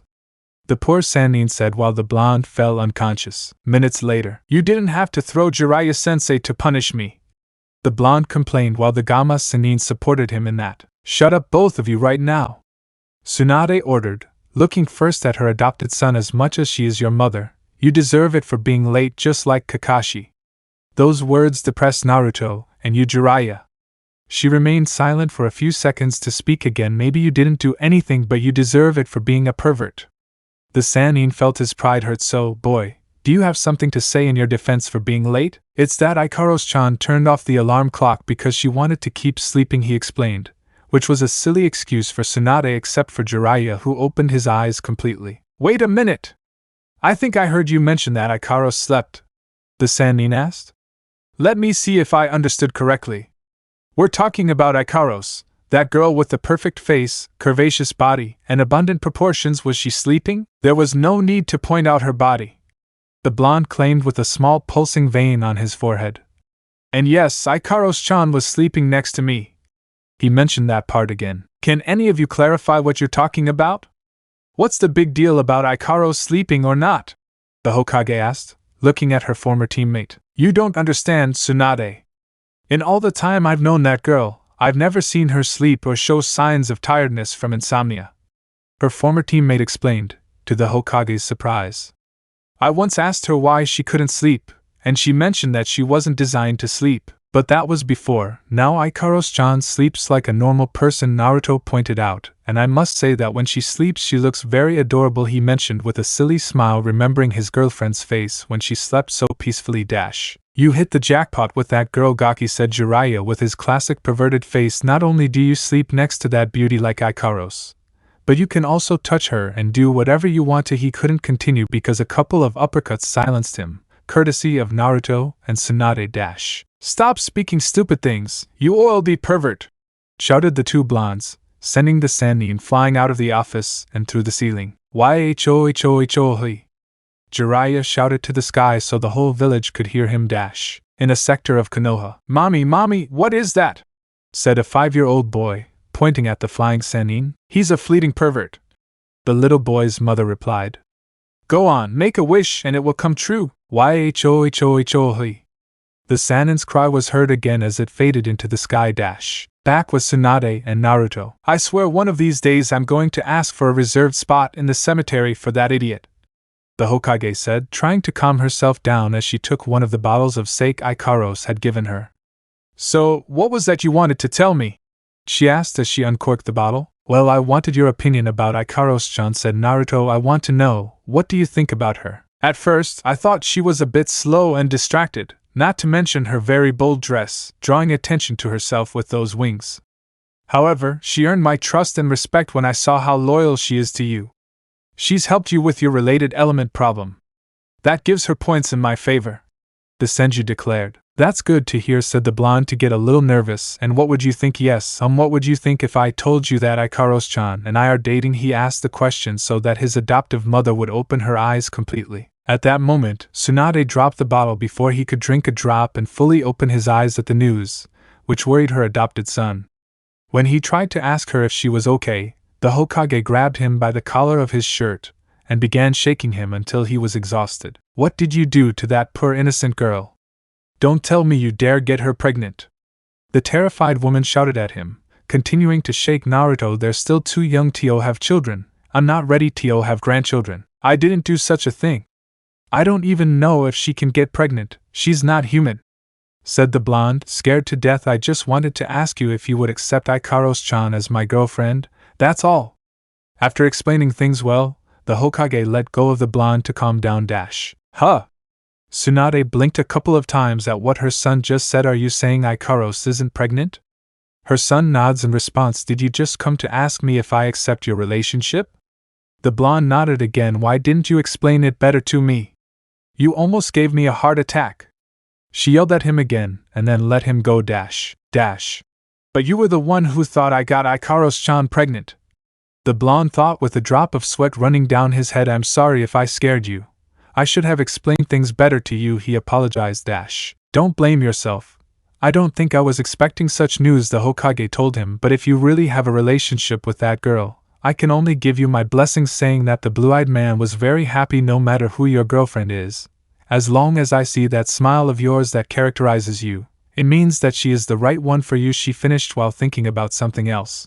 It's a relief that he isn't dating just anyone. Someone like Enko would give me a heart attack. Thank you very much for accepting my relationship with Ikaros-chan, said Naruto, more than happy and hugging his maternal figure. For a moment I thought you would say no after what happened when you met, he mentioned with a nervous smile. You had to remind me of that day, the Hokage growled, remembering how the Angelid groped her breasts thinking they were watermelons. I don't want to remember it, much less mention it. So we're going to make that day never, do you understand? Naruto tells her that. I don't remember anything that happened. Well said. Now if you'll excuse me, I have to get back to my work, she said bitterly because she hated the damn paperwork. Wait, Kaisen, first I want to tell you something important, said the blonde, gaining the Hokage's attention. Yesterday another Angelid appeared in my apartment. Her name is Nymph, and it seems she knows something about Ikaros-chan's past. Are you serious? Another Angeloid appeared? Tsunade asked for confirmation from the blonde. Damn, I don't think it was a good idea to send Jiraiya flying right now. He knows more about this subject than I do, she said, thinking about the matter while the Gamma Sennin was out of service. Naruto, take me to that Angeloid. I'd like to meet her in person. Minutes later. Who is that lady? And why is she staring at me like that? The light-haired woman asked, looking at the newcomer, who was scrutinizing her from head to toe. She is my Kaisen and the Hokage of the village. I told her about your visit, and she wanted to meet you in person, said Naruto, who was sitting and eating what his girlfriend prepared for him. So you're also an Angeloid? The Hokage asked without stopping looking at the girl. There's no doubt they are the same, she deduced, seeing Nymph's clothes and comparing them with Ikaros' little one. Wouldn't you mind if I asked you a few questions? She said to the girl, who gave her permission to ask. Are you an acquaintance or relative of Ikaros? What is the name of the place you come from? That's right, I'm a first-generation Angeloid of the electronic warfare class type Beta. My name is Nymph. The girl introduces herself. Where I come from is called Synapse, but that's all I can say. Tsunade asks her why she can't say something about Synapse because we are forbidden to tell her where we come from. She answered, I see. Tsunade felt somewhat frustrated at not getting more information about that place that seemed to be a complete mystery. Thanks for answering my questions, little one. By the way, I don't know if anyone has ever told you this, but you have beautiful wings like a real fairy's, commented the Senju, who was caressing the light blue-haired girl's head. Thank you, Nymph said, embarrassed by the Hokage's attention. She can be adorable from time to time. Naruto thought, seeing Nymph behaving that way with her mother. Hey Nymph-chan, how long are you staying? I don't know, maybe I'll be in this village for a while or until I get bored and return to where I came from, the light-haired girl replied. Then you can stay in my son's apartment during your stay in Konoha. The Hokage proposed so that her son's food didn't get stuck in his throat from what he just heard. Don't worry, Naruto. I'll give you extra money on your missions so you can feed this little creature. She mentioned that he was enchanted by how adorable Nymph is just by seeing her for the first time. I'm not complaining about getting a higher fee for missions, but you know I don't have much space in my apartment. Naruto explained this place is kind of small, not to mention it's for one person. Plus Ikaros-chan shares a room with me and I don't think Nymph-chan likes me one bit. It's because you're a beast to my displeasure, the light blue-haired girl mentioned, crossing her arms, causing the blonde to get angry with her. I see we have a problem with the space in this place, Tsunade said thoughtfully, and then remembered a certain thing. Well, I was planning on not telling you until you turn 18, but I think it's better to tell you. Naruto, getting the attention of her adopted son days after you returned. I sent some builders to build a house just for you. The Hokage finishes, leaving the Uzumaki more than surprised. Yuyue house. Were you planning on giving me a house when I turned 18? Naruto was in for a big surprise while Tsunade was amused by her son's face. Did you think I was going to let you continue living here? Tsunade said. You're at the age where you'll soon be looking to start a family. Besides, having that little angel would help you mature a little more. Wow, I don't know what to say. The blonde really never expected such a gift from his mother. It's the least I can do for you. You've done an excellent job these past few years. It was time for you to win and enjoy yourself, said Tsunade, placing a hand on Naruto's, smiling in a maternal way, then changing her expression from happy to serious but changing the subject. I need to talk to you. It has to do with what happens in a few days at the Bridge of Heaven and Earth. When mentioning the bridge, the blonde became serious before telling you. He turned to look at Nymph. Little one, would you be so kind as to step aside for a moment? This is a private conversation between an adult, she asked kindly. I doubt the brat will listen to her, given how disobedient she is, the blonde thought, believing that Nymph would behave like the rude girl she is. Okay, said Nymph, who left the place, and in the process the blonde almost fell off his chair seeing the brat accept an order from her mother. That brat listens to Kaisen, but not to me? Naruto couldn't believe how easily Tsunade could ask Nymph for something. What's wrong, Naruto? Do you look like you're in for a big surprise? The Hokage pointed out, noticing her son's look of disbelief as he told her it was nothing. Well, now that the three of us are alone, we can talk about the subject. At first he had problems with the council elders who refused to send you on more missions outside the village because of the possibility that Akatsuki might capture you due to your status as a Jinchuriki. Naruto began to murmur things about the elders. Don't worry about that. I already made it clear to them that I am the one in charge. That made the blonde very happy. And about the matter of Sasori's spy and the meeting point. Tomorrow Team 7 will leave for that place and contact the spy too. Obtain information on the whereabouts of Orochimaru and Sasuke Uchiha. I understand, but we have a problem, Naruto pointed out. Kakashi hasn't fully recovered. That leaves us with one less person in charge of the mission. I'll take care of that. I have the right person for the mission Tsunade mentioned, and I must remind you of the priority of this mission. Both Ikaros and Masuta nod their heads. Without any of the three noticing, near them was that mysterious and transparent figure who clearly listened to what the Hokage was telling them about the mission. A few hours later, Konoha's shopping area. I can't believe I have to do this. I wouldn't mind bringing Ikaros-chan, but I don't understand why I have to bring you with me. The blonde boy complained about the cute blue-haired girl who kept him company while shopping. I don't like being accompanied by a downer either, but I only do it because that lady is nice to me. Besides, I'm hungry and I like Alpha's cooking, said Nymph, walking beside the blonde. Yeah, I understand about Kaisen and that you're hungry, but could you at least help me with at least one damn bag? The blonde shouted as the camera focused on him looking at himself with his hands and shoulders busy while Nymph just ate a popsicle. I don't want to, that's your job. You're not my boss to order me around, said the light-haired girl who didn't want to help at all. Hey, I bought you that lollipop. I thought if I were a little nicer to you, you'd at least try to get along with me. But it looks like that's not going to happen, the Uzumaki complained. So what? Buying me a lollipop won't earn my trust, Angelud pointed out, making the blonde grit his teeth. Hey beast, how did you get Alpha to sleep like the others? She asked, somewhat curious. How did I do it? He didn't have the slightest idea how it happened either. Ikaros always accompanied him at all times and never saw her sleep. Now that you mention it, I don't know how it really happened. Ikaros-chan always kept me company when I slept, but I don't have the slightest idea how it happened, he confessed. Why do you suddenly want to talk about it? I'm just curious how Alpha can sleep. We first-generation Angeluds weren't designed to sleep so we wouldn't get tired, but she can do it against her will, the light-haired girl clarified so Naruto would think carefully about the subject. I already told you, I don't know how Ikaros-chan was able to sleep either. Maybe she learned it over time or something, said Naruto, who had no idea how it happened. Are you saying he just fell asleep like that? Nymph couldn't understand how Alpha learned to sleep like it was a big deal. There's something wrong here. I know that Downer did something to change Alpha's functions, the girl thought. By the way, since I arrived I've noticed that you and Alpha are very close. Oh, that's it, hee. Well, it could be that it's normal between us. After all, she and I are a couple, the blonde explained with a nervous smile. Boyfriends? What's this about being boyfriends? Nymph asked, thinking that might have affected Alpha, and Naruto blushed when he was asked that kind of question. Well, being boyfriend and girlfriend is it's like when a boy and a girl have a lot of affection and love for each other. That's what boyfriends do, Naruto explained. And what do the words affection and caring mean? The girl asked again, making the blonde even more nervous than he already was. Why are you so interested? Isn't there an Angelud boy you're not interested in? The blonde asked Nymph. There are no male Angeluds where I come from. We were all created to be women and follow the orders of the one we will serve as our master, she mentioned as she continued licking her lollipop. There aren't any Angelud men?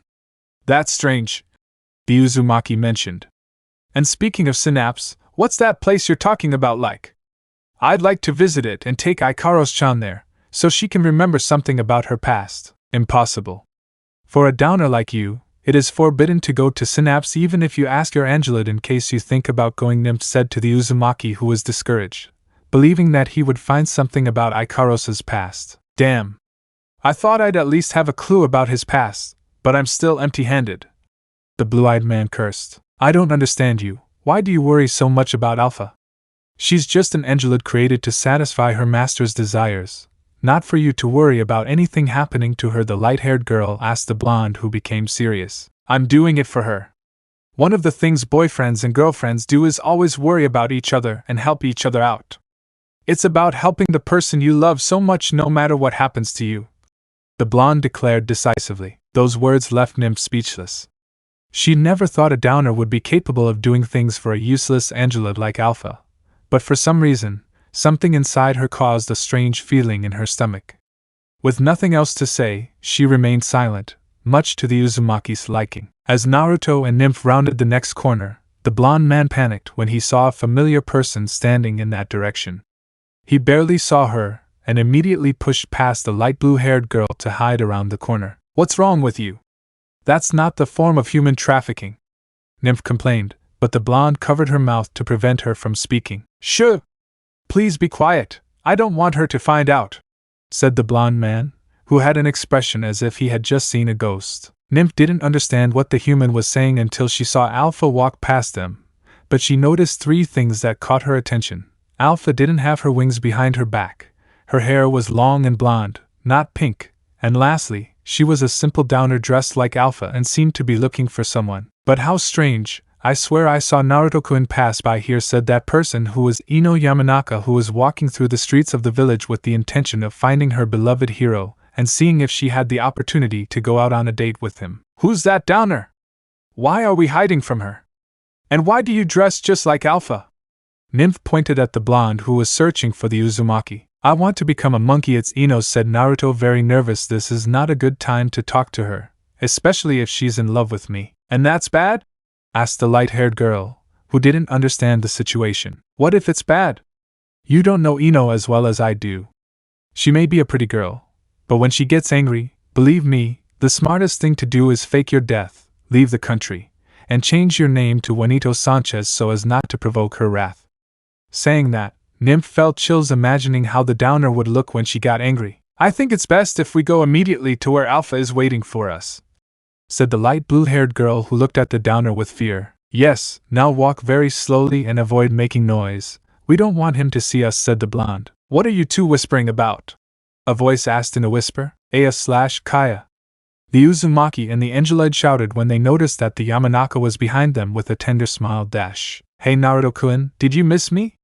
"Because I missed you a lot," said the blonde without stopping smiling, causing chills to the Uzumaki, who slowly retreated. Hi Ino, I'm glad to see you too," Naruto greeted nervously. You're still wearing that dress. It's obvious that you really like it," he pointed out to the joy of the Yamanaka. "I'm glad you noticed. After all, you gave it to me," Ino said sweetly. Then she noticed the girl who was accompanying Naruto. "Huh? Who's that?"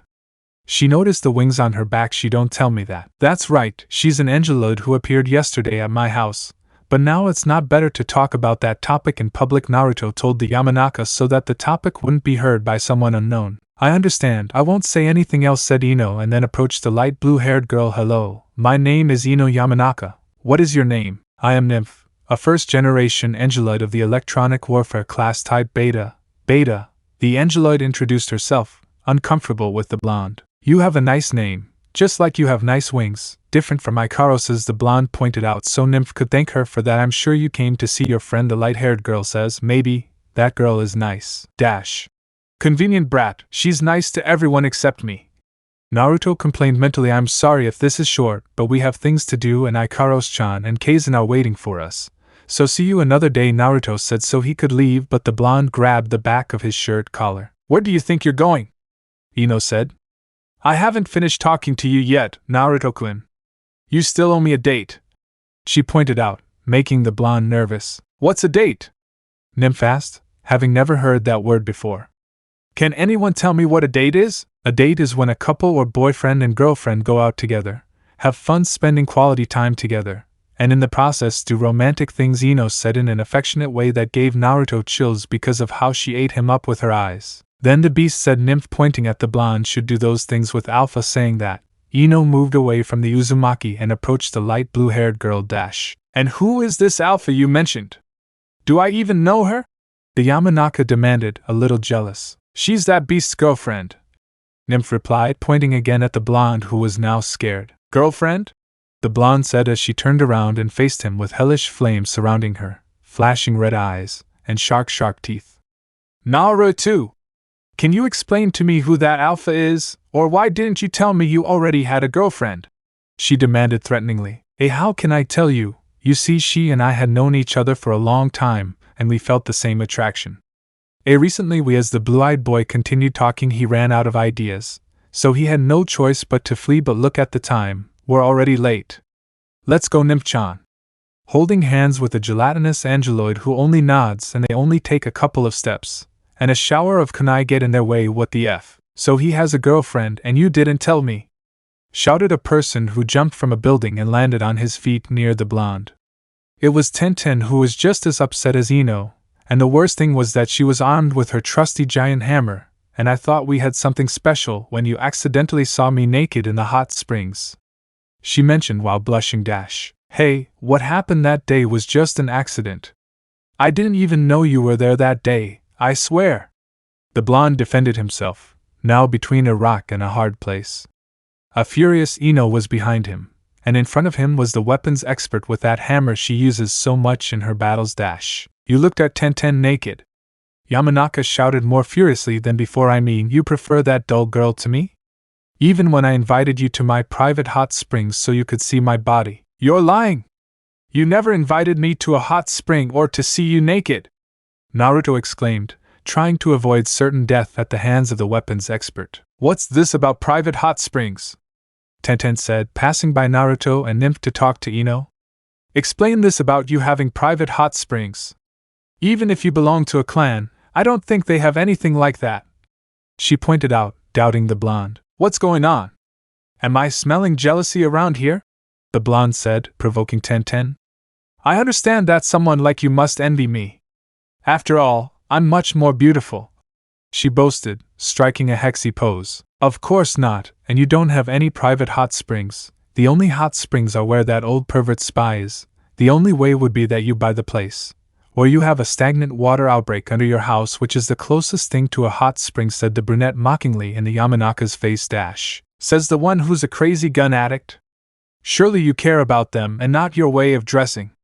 With the way you dress, it shows how unfeminine you are, friend," the blonde pointed out, causing Tenten to tighten her grip on her gun. "I'd rather look a little masculine than a perverted, conceited cat," Tenten declared, gripping the handle of her mallet furiously. "Well, this braggart has a better body, she's more beautiful, and she can model clothes like this." She started showing off her body and the clothes she was wearing again. "And just so you're clear, Naruto-kun gave me this. What do you think?" "You say that now, but I can assure you that in a competition, with a good judge, I would beat you not only because of superficial beauty, and I would make you look ridiculous," Barbie Tenten said, wanting to hurt Ino's pride. "Shut your mouth, Tomba!" Ino burst out, surrounded by fire. "I'll do it when you stop being a hitch," Tenten replied, facing the blonde. "Brute!" The Yamanaka counterattacked. "Sold!" the weapons expert remarked. "It seems those two friends of yours have completely forgotten about us," Nymph said, watching as the two girls continued to hurl insult after insult at each other. "It's better this way. Let's take advantage of leaving while they continue fighting," Naruto suggested so that he and the Angelud could calmly go to the apartment, while the girls continued insulting each other. The next day, the mission begins at the Bridge of Heaven and Earth. "I'm ready now," said Naruto, putting on his battle uniform and his ninja headband on his forehead. He along with Ikaros were ready for the most important mission he had had in his career. "Ikaros-chan, are you ready now?" he asked his girlfriend, who had everything ready. "Hi, Masuto," the clever pink-haired girl replied. She was wearing the same usual outfit, only now she was wearing white shoulder pads for protection. "You two, where are you going?" Nymph asked, seeing how the two of them looked like they were going to war or something. "We have an important mission to do, that's why we're preparing," Naruto replied, looking at the light blue-haired girl. "Can I come with you?" Nymph asked, but the blonde man didn't allow it. "It's very dangerous for someone like you who knows nothing about ninjas to accompany us," he said, making Nymph snort. "Hey, I know you don't like me, in fact I don't like you a little either." His comment caused the girl to get upset. "But I want to ask you a small favor." He approached Nymph to put a hand on her right shoulder. "I want you to stay here and take care of the house while we're gone. I don't know how long this mission will take, but I trust you to stay in charge," he kindly asked the Angelud, who was surprised to see that side of the downer. "Okay, I'll do it," she agreed, quickly turning around so they wouldn't see her blush. "But don't think I'll do it for free. When you come back, I want you to buy me all the snacks I want," she demanded in exchange for taking care of the apartment. "It's a promise," Naruto said to see his girlfriend. "It's time to go. We have to meet up with the rest of the team at the meeting point." Ikaros nods to follow her master. The two members of Team 7 set off for the meeting place with Sakura and the person in charge of the mission, Kakashi, who was still recovering. Naruto was thinking of only one thing as they walked, fulfilling his long-standing promise, while also having to carry out the mission with Sasuke and Orochimaru as a priority. Chapter 16. The Bridge of Heaven and Earth. Naruto and Ikaros walked to the meeting point where they would meet up with the member they would join for the mission, where they would meet up with Sasori's spy working for Orochimaru.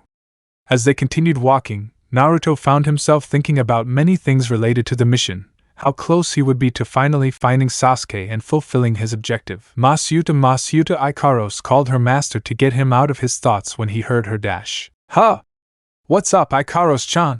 Asked the blonde who stopped to see his girlfriend. I've been calling you but you weren't answering me. It seemed like you were focused on something else.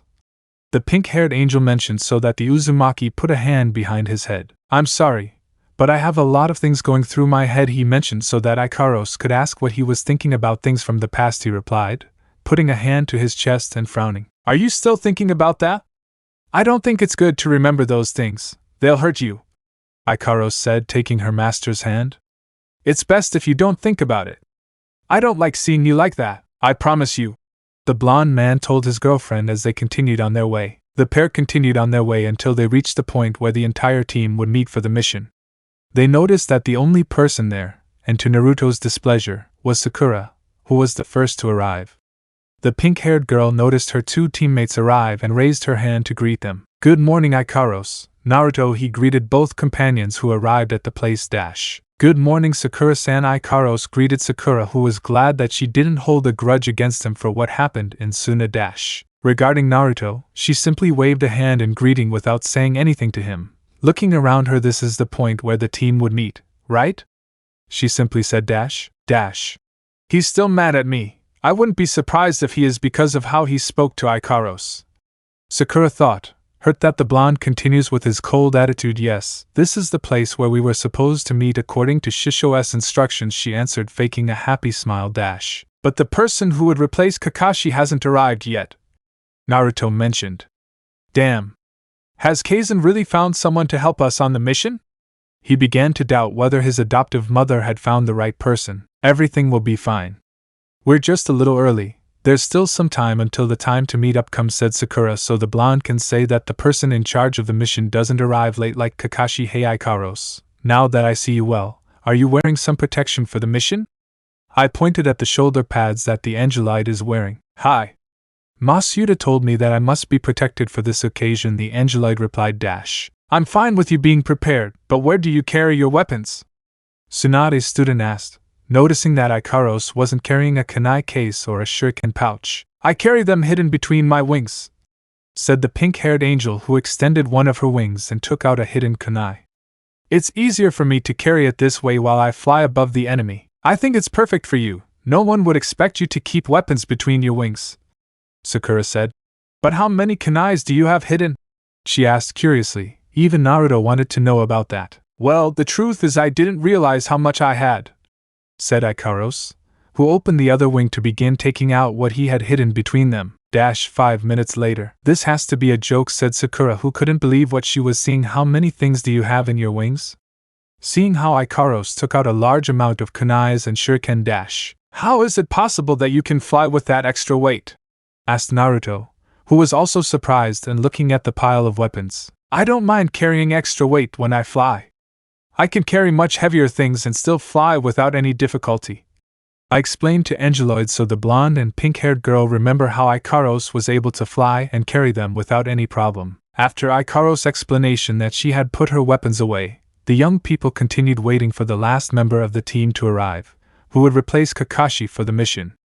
During that time, Sakura wanted to apologize to Naruto, who had spent all her time with the Angelide, but when she remembered what happened that night in Suna, she worried that she could make a mistake and that it would cost her their friendship, or what was left of it. The best thing to do to not make things worse was to stay quiet and wait for the opportunity to talk to him when she saw that he was calmer. At that moment a person arrived at the meeting point, a 26-year-old man who was 1.78 meters tall, with short almond-colored hair and large black eyes. He wore the typical Jonin outfit. The only difference between his outfit and the others is that his does not have the Yuzushiogakure symbol on the shoulders of the sleeves, and the collar of the shirt is tight-fitting and reaches to the chin. He also has 2 hip bags strapped to his back instead of just one, something typical of the Anbu. In addition to that, he has a Hapuri-style forehead protector that frames his face and has the Konoha symbol, similar to those worn by the Nidaime Hokage. You must be members of Team 7, said the newcomer, observing the three young people and Sakura asking who he is. I will be the temporary captain of the team while Kakashi-senpai is in the hospital. You can call me Yamato, introduced the Jonin. Are you the one who'll be replacing Kakashi during the mission? Naruto asked, prompting Yamato to say yes. If that's the case, then my name is… There's no need for you to introduce yourself. Tsunade-sama informed me about the three of you. Yamato interrupted. You are Naruto Uzumaki, student of Kakashi-senpai, and Jiraiya-sama. The blonde nods his head. Then there's Sakura Haruno, who is the Godame's student. The pink-haired girl also nodded her head. And you are the Jonin remained speechless for a few seconds when he saw Ikaros, and just as the Hokage told him. The girl was a beauty in the eyes of the others. Ahem, you must be Ikaros Uzumaki, he said with a slight blush on his face. Uzumaki? Sakura raised an eyebrow upon hearing that the Angelid had the same last name as the blonde Naruto. Can you explain to me why Ikaros has your last name? She asked, evidently annoyed and jealous. I don't know, Naruto answered nervously and looking away. This must be Kaizen's work. Knowing that Ikaros-chan is my girlfriend, he gave her my last name without consulting me. He thought, it's because I'm the Ikaros spoke, who was going to reveal about her relationship with her master. But he covered her mouth before she could say anything else. Ha ha ha ha, just ignore what he said. He's just saying nonsense, said the blonde with a nervous smile that made Yamato sweat and Sakura get an angry look. Whatever you say. Well, now we better get to the point, and I'll explain the mission to you, Yamato said so that the others would listen carefully. As you already know, our objective is to go to the bridge of heaven and earth to capture the Akatsuki spy who works as Orochimaru's subordinate. It's also a good opportunity to obtain information about Orochimaru and Sasuke. Uchiha. Naruto clenched his fists upon hearing the Uchiha's name, while Ikaros approached to calm him down so we can have valuable information about where they are and thus plan the assassination of Orochimaru and rescue Sasuke if we manage to capture this spy alive. That's why we should proceed carefully, he finished so that the others would accept what he ordered. We'll see you in an hour at the main entrance. We will leave when you are ready. That said, the first to leave was Sakura, who went to prepare everything for the mission, followed by Naruto and Ikaros, while Yamato went to the hospital because he had an important meeting before leaving for the bridge of heaven and earth. Konoha Hospital. Kakashi's room. The Kopi ninja, accompanied by Jiraiya, were waiting for Tsunade to arrive to begin the meeting. Currently, he was reading the 2 volumes of Ika Paradise that the Sannin had brought him so his stay in the hospital wouldn't be so boring. At that moment, someone knocked on the door, forcing Kakashi to stop reading and put his book aside. It seems they've arrived, Jiraiya said so that Tsunade's voice could be heard behind the door and Kakashi would give them permission to enter so the Hokage, Shizen and Yamato could enter. It's been a long time, senpai. Yamato greeted the Kopi ninja who recognized him immediately. I see. So you were Yamato? Kakashi said, seeing an old friend. Yes. Yamato will be the name you will take to work as the temporary captain of your team, Yamato said to reassure Kakashi that his team is in good hands. I brought Yamato here because there is something he needs to know if he is going to be the captain of Team 7. Tsunade spoke to Yamato. And it's the main reason why you were chosen as his substitute, Jiraiya said so Yamato could guess what they were talking about. It's about Naruto, right? The Jonin said, making Kakashi nod. You already know that the Kyuubi was sealed inside Naruto. Yamato answers that with a simple yes. There are certain times when the Kyuubi's chakra leaves Naruto's body and begins to take the form of an evil fox. We call this the demon fox cloak. The Gamma Sannin pointed out to Yamato. The demon fox cloak? Does that happen often? Yamato asked Kakashi, a little alarmed by the situation. It happened once on the mission to rescue the Kazekage Gaara, he answered, leaving the Jonin and the 2 women present in the room more than worried. Naruto released the Kyuubi's chakra until it completely enveloped him. He managed to release 3 tails of that power, but it was a huge surprise that he was able to control it without problems. That fact was like a great relief for Shizen and Tsunade. I thought things would get out of control, but they didn't. He really did a good job so that Naruto could control the fox, she said, looking at the Gamma Sannin. I only helped a little in his training. The person in charge of training him was his teacher in Kumo, Jiraiya clarified seriously so that Tsunade could ask about that teacher her son had. It turns out that the Raikage's daughter is a Jinchuriki who came to control the Biju that is sealed inside her. She learned how to use the power of the Biju without losing control. That's why I talked to the Reikage about the Akatsuki issue, and he agreed to let the Gaki train with his daughter. Then he changed his serious expression to his classic super perverted face, and speaking of that hottie, if I thought that Ikaros was a beautiful angel, the daughter of the Reikage, divine goddess, wow, she is quite a beauty. Jiraiya the Hokage spoke with a dark voice that scared the aforementioned. Don't come to change the subject. We are talking about something very serious. So stop acting like an idiot and concentrate, or you'll end up keeping Kakashi company, she warned him. So Jiraiya swallowed. Well, as I was saying, Naruto can control up to 6 tails of the Kyuubi as a limit, but if he exceeds 6 tails or something that impacts him emotionally affects him, he will end up losing control. That is why we chose you, so that you can stop him along with the help of Ikaros. Only the two of you can stop him in case he gets out of control. Ikaros? Are you referring to that girl with pink wings and white clothes? The Jonin pointed out, causing the Sannin to nod. Does she know a way to keep Naruto from losing control? I must inform you that Ikaros is not a normal person, much less human, Jiraiya revealed, leaving Yamato perplexed. She is an Angelud who comes from an unknown place called Synapse. For now, we don't know about that place or what it's like because Ikaros doesn't remember anything from her past. I understand the situation, but is it safe to trust her? The Jonin asked, knowing the pink-haired angel's secret. She is 100% loyal to Naruto. She would never do anything against him, said Tsunade, totally sure. After all, that girl is my son's girlfriend and future daughter-in-law. Naruto and Ikaros are dating. Kakashi and Jiraiya were shocked that the two boys had become a couple. That damn Gaki! How dare he hide something so important from me? The Gamma Sannin cursed, hitting the wall to get even. I'm supposed to be his master, the one who forged him and taught him everything I know, and he doesn't say a word about it. Why did he have to look exactly like his father? Why do blondes always have so much luck? Kakashi said, his head down and surrounded by a depressing aura. No matter how hard I tried to imitate my sensei, I never had any luck with girls. Luckily, I have my beautiful Ika Paradise, who has never let me down. He took his book and pressed it against his cheek. That pair of idiots, the Hokage growled, preparing to teach them a lesson until she heard something hit the floor and saw a fainted Shizin. She immediately went to see what was wrong with the black-haired girl whose eyes were spiraling and she was muttering nonsense. Damn. More work for me, she said tiredly to see Kakashi's replacement. Yamato, you can go, surely the others must be waiting for you. Saying that, the Jonin left the room. Hours later, Team Kakashi, being guided by Yamato, made a split once everyone was ready, both walking without problems, or so it was believed. Yamato, who was ahead of the group from time to time, observed the couple very close together. As usual, Ikaros did not separate from the arm of his master, who hugged him with affection. Despite the fact that the blonde got used to his girlfriend being by his side as he asked, he was somewhat embarrassed to feel the girl's bust, and Sakura, who walked beside them, only burned with jealousy at the scene. I don't like this at all, thought the team captain, watching how Tsunade's student seemed to kill the couple with her gaze. Can someone explain to me why they always walk so close together? Sakura said without taking her eyes off her two teammates. Masuda asked me not to leave her side, so that Jiraiya wouldn't get close to me, answered the Angelid. That's true. I myself asked for it when I was training with Jiraiya-sensei.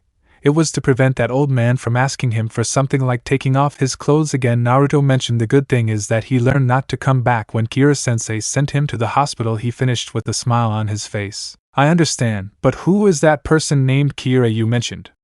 Sakura asked, curious to hear the blonde man answer. He is her second sensei, who she had during her training. He must be someone strong so that Jiraiya-sama stops acting like a pervert. Of course it is. Kira-sensei is the best taijutsu teacher I've ever met. I learned everything about hand-to-hand combat from her, exclaimed Naruto, who respected his teacher quite a bit. If I have to compare her with Lee and Guy-sensei's fighting style, Kira-sensei surpasses them by far because she is an expert in the art of Savat. Savat? I haven't heard that kind of taijutsu in a while, Yamato said, to Naruto and Sakura's surprise. Do you know that kind of taijutsu? Sakura asked, prompting the team captain to say yes. The truth is that I only heard some rumors about it. It is said that of all the taijutsu styles known among the countries, Savat is considered the most dangerous that has ever existed, explained Yamato, which was the only thing he knew about that unknown taijutsu. Savat is a very dangerous fighting style from what I learned from Kira-sensei. He told me that no one can learn it because they would only use it to kill innocent people. the Uzumaki added seriously. Only a Savat master can teach a person for defensive purposes or to completely stop the enemy. He finished his explanation. As they continued their journey, Ikaros glanced occasionally at Sakura, who had a look of determination that caught his attention. "Sakura-san, do you mind if I ask you a question?" the Angelid said, asking for permission from the aforementioned to ask. "Who is this Sasuke we have to look for? Has he done something wrong?" Her question was somewhat uncomfortable for Naruto and Yamato. "Sasuke-kun did nothing wrong. He is completely innocent." Tsunade's student immediately responded in defense of her great love. "The one to blame for everything is Orochimaru, who brainwashed him with his words," she said with great hatred to the person responsible for everything. "You're only saying that because you weren't on that mission," Naruto muttered, but luckily no one could hear him. "That means Sasuke-san is innocent, but why did he leave the village?" Ikaros asked again, wanting to know the truth about what happened years ago with the former member of Team 7. "What happened is that Orochimaru tricked Sasuke-kun into giving him more power so that he could fulfill his goal of bringing justice to the person responsible for the murder of his clan." Sakura told her partner if only he had avoided the curse seal being placed on him that day, perhaps he would still be part of Team 7. "For the love of Kami, stop saying so much nonsense, big forehead," Naruto thought, only a snort in displeasure. "If what you say is true, Sasuke-san is innocent," Ikaros pointed out so that Sakura would be happy to hear that, but that doesn't change the fact that he left the village. Haruno didn't like that comment very much. "What are you trying to say with that? Do you think Sasuke-kun left the village because he wanted to?" she exclaimed, annoyed. "That's not what I meant," Angela defended herself. "I'm just saying what I believe. You don't know anything about Sasuke-kun's past for you to come and judge him like that." The pink-haired girl complained to her teammates so Naruto could get involved in the conversation. "You don't have the right to yell at Ikaros-chan like that. She just said what anyone would say about Sasuke," the blonde told Sakura, who was even angrier that her former classmate was defending someone else and not Sasuke. "How can you defend that one who insulted our teammate? Are you more concerned about your slave than Sasuke-kun?"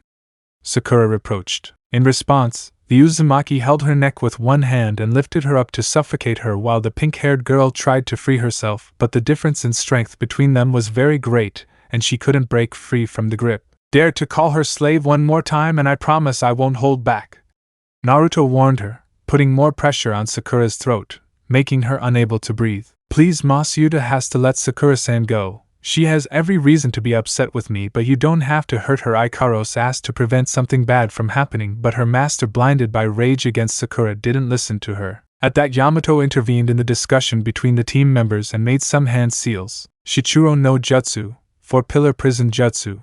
A huge wooden cage-shaped structure emerged from the ground behind Yamato so that the team members would stop arguing as they looked at the large cage. "If you continue like this, I'll lock you up in this cage for a long time," declared the captain with his arms crossed. "We don't have much time until we reach the bridge of heaven and earth for you to start fighting. So Naruto, I ask you to release your partner right now," he ordered the blonde to. "Release the dangerous one who fell to the ground. That's the second time you've tried to do something against Ikaros-chan. The third time I swear there won't be anyone to stop me," warned the Uzumaki, who moved away from his companion, while Ikaros, worried about Sakura, offered her a hand to help her up. "Are you okay, Sakura-san?" the pink-haired angel asked, looking at the aforementioned. Even though she didn't feel sympathy for the Angelid, Ikaros always showed concern for everyone. "Yes, I'm fine," answered Sakura, who accepted her partner's help and felt bad for the things she said before. "How can she be so good to me after what I called her?" she thought regretfully, and then saw Yamato and the wooden cage. "That is the secret technique that only the Shodai Hokage could do, the Mokuton ninjutsu," the pink-haired girl thought, astonished.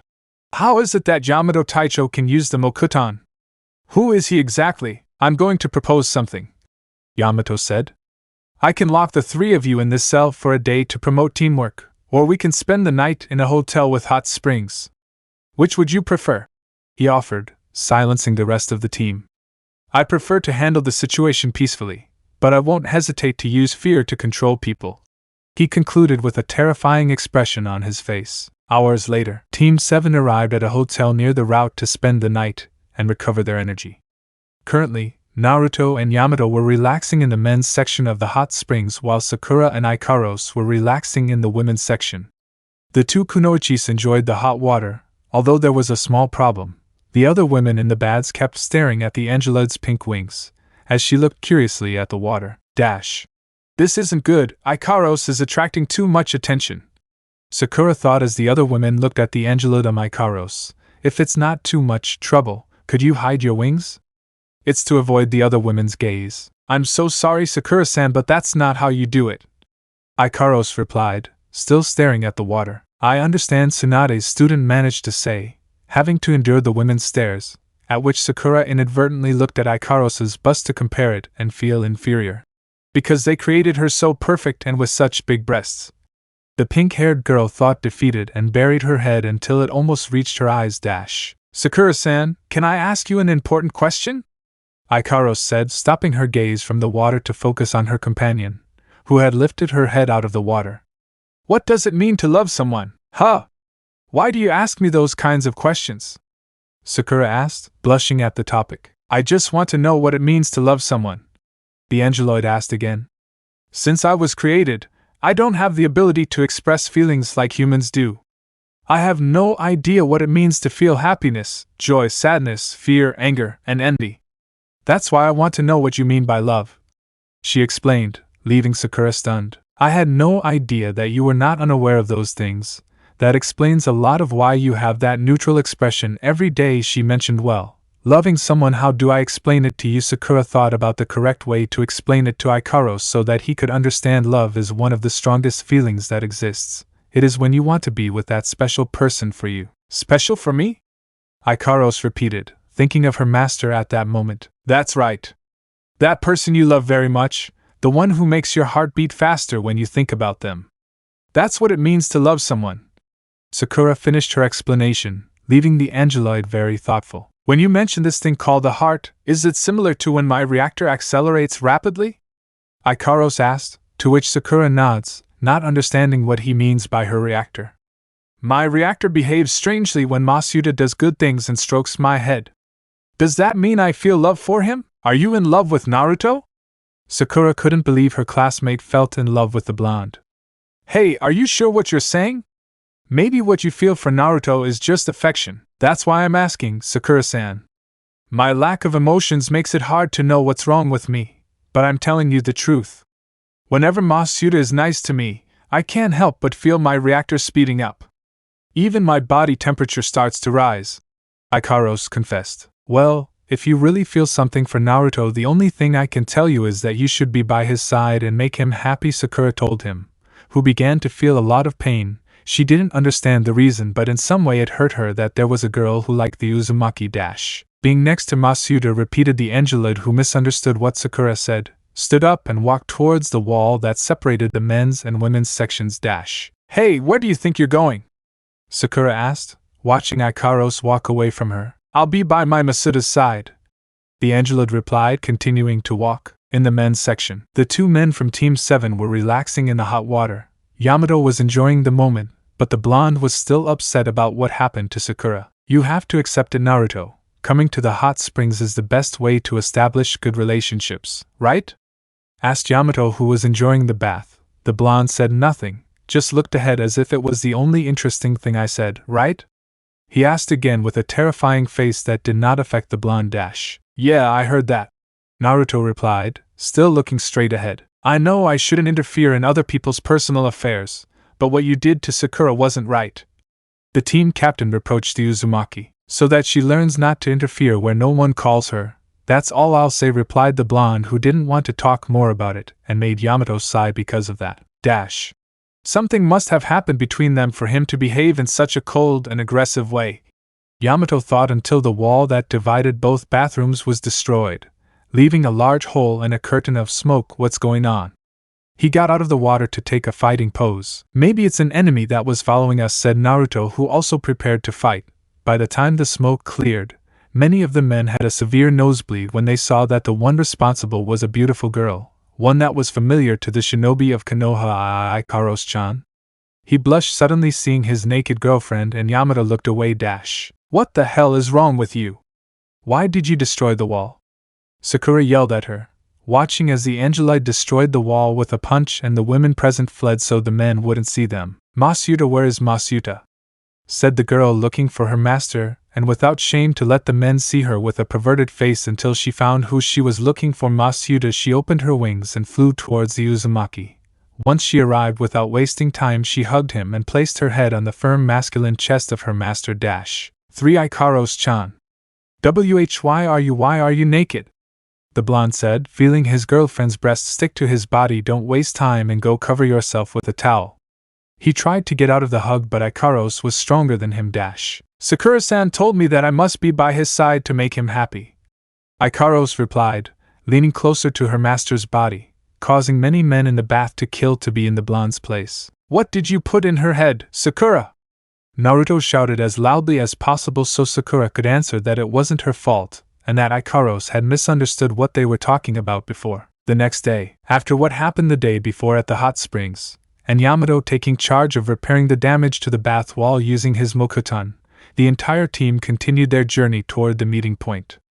The group continued moving forward until they reached a certain point where Yamato stopped, and the rest of the team did as well. What's wrong, Yamato Taicho? Sakura asked, watching the aforementioned man look around. This way, Yamato said, taking another route towards the trees instead of the one that would take them to the bridge of heaven and earth. The boys did not understand what was happening until the captain told them to hurry and follow him. Inside the forest, Yamato guided Naruto, Sakura and Ikaros through the forest to who knows where. The place was full of snakes, frogs, insects, and large spiders. Don't fly so high, Ikaros-chan, don't get lost, Naruto said to the angeloid who was following the group from above. Hi, Masuda, answered the angeloid, who lowered herself a little to be closer to her master and the others. Why are we walking through this place on purpose, Yamato Taicho? Asked the blonde, passing under an old fallen tree, followed by Sakura, who was scared by a huge spider that landed near her face. Yamato Taicho, what does this mean? I'm sure the path we used to take us to the bridge, asked the pink-haired girl who moved forward to catch up with Yamato. I think Tsunade-sama already told you, the captain reminded her, so Sakura remembers the conversation she had with her teacher. The information you received from the Akatsuki could be a trap, saying that he stopped, as did Sakura and Naruto, while Ikaros' descended Akatsuki could be waiting for us at the bridge of heaven and earth. It's an absolute possibility. Then he turned his gaze to the Uzumaki. Remember, Naruto, that our enemy is coming for you. I already know that, Taicho, said the blonde seriously. It was the reason why he trained these years outside of Konoha. I don't think it's very likely, but it's best to proceed with caution, he suggested, getting the 3 young men to nod and continue on their way. Until we reach the bridge, we'll avoid the main roads as much as possible so as not to attract the enemy's attention. Night fell and Team 7 arrived at an area of the forest that was clear and without any trees around. Yamato stopped and analyzed the place and saw that it was safe. This is a good place, he said, gaining the attention of the others. Well, we'll sleep here tonight. Hey Taicho, if we're going to camp here, we should go back to the cave we passed by a little while ago instead of sleeping in the open, Naruto said, pointing over his shoulder toward the forest. Everyone, step back, ordered the captain, who put his hands together and made manual seals. Mokuton, Shichuka no Jutsu, would release, 4-pillar house technique. A large number of branches emerged from the ground that began to take the shape of a large 2-story house with the Konoha logo at the main entrance. We will camp here tonight, said Yamato, standing on the roof of the house. I wouldn't call it camping, Sakura said, her eyes never leaving the newly constructed building. At least we'll sleep more comfortably than inside the cave, Naruto mentioned, entering the house with Ikaros. Once inside the house, Naruto and Sakura observed the interior, which is well built and very spacious to spend the night peacefully. Yamato told them to go to the 2nd floor to arrange their things and start talking about tomorrow's mission. First of all, Sakura and Ikaros, I have a couple of things to ask you both. Sakura was the one who asked while the angeloid listened attentively. It's about that Akatsuki Sasori. Sasori, the pink-haired girl, began to remember the tough battle she had against the Akatsuki and grandson of the deceased Chio, the hardest she had had in her ninja career. I've actually been meaning to ask you about him for a while, but I promised we wouldn't talk about work yesterday, Yamato mentioned. You'll all be telling me everything today. You and Ikaros are the only ones who've seen him in person, after all. The aforementioned only responded with a yes. I have a file from Suna on Sasori, but I need you to tell me about his personality, voice pattern, expressions, and behavior in as much detail as possible. Why do you want to know all that? Naruto asked the team captain. The spy who is watching Orochimaru thinks that he might find Sasori at the bridge of heaven and earth, explained Yamato, who took some photos of the Akatsuki that killed some ninjas from another village. He could discover us. But I think it's better to transform into Sasori and get as close to him as I can. If Sasori doesn't show up at the bridge, the spy might not reveal himself, Sakura said, guessing Yamato's plan. So you'll transform into Sasori, Yamato Taicho? Naruto asked. That's right. I've been told that Sasori always hides under his puppet named Hiriko, Yamato pointed out. I can copy his basic form with my Mokutan ninjutsu. And also, it's best if I approach him first, just in case it turns out to be an Akatsuki trap. The way he spoke just before he died, I don't think it was a lie, said Sakura, who remembered the Akatsuki's last words. Well, it's true that there was an Akatsuki spy in Suna called Yura. We're just planning for a long shot in case it's a trap. I want the three of you to wait for my signal before doing anything, Yamato said, causing Naruto, Ikaros, and Sakura to nod. Now, let's get to the main topic. This mission needs to be discussed in more detail. The main purpose of our mission is to capture the target safe and sound. We absolutely can't let him die. Even if we have to fight him, if he accidentally dies, we'll lose a very valuable source of information. This is harder than I thought, Naruto said. I thought it was just a matter of capturing him and nothing more, but we can't let him die in front of anything or we'll lose what we're looking for, referring to the whereabouts of Orochimaru and Sasuke. You're absolutely right, Naruto. Since this is a very delicate operation, I'll make the first move, and you'll cover me. Everyone nods at the explanation. The strategy is simple. First scenario, I successfully hold the target. Second scenario, if I fail to hold the target and we're forced to fight, you'll enter attack formation. I'll give you the signal when I want it to be. The team members followed what their captain told them in case the second option happens. And if the second scenario occurs, I want you to form up using the buddy system. Now I'll decide the groups for the mission. Sakura and I will be the first team, and Naruto and Ikaros will be the second. The blonde thought it was a good idea because he works perfectly with Ikaros, but Sakura didn't like him a little. That would be all for the mission. Sakura and Ikaros, I want you to tell me everything about Sasori. The two girls began to explain in great detail about the Akatsuki, such as their personality, physique, appearance, etc. Then the meeting ended so that the team members could rest and be ready for this difficult mission that depends on finding Orochimaru and Sasuke Uchiha. Chapter 17. The mission has begun. It feels so warm, was the first thing Naruto thought with a goofy smile gracing his face. He had woken up feeling a soft and incredible warmth on his face. How nice, it feels so good that I don't want to stop feeling it. He snuggled his face in that warm softness to go back to sleep, but his sleep was interrupted when he felt something surround his head and bring him closer to that sensation on his face. What's wrong? Let me sleep in peace. With one hand he touched what had captured his head and discovered what it was. These seemed to be arms. He continued touching until he came across something extremely soft, and at the same time very familiar. And Masuda said, a voice more than familiar to the Uzumaki, who opened his eyes slowly, and the first thing he saw was a pair of large, round things. PPP breasts.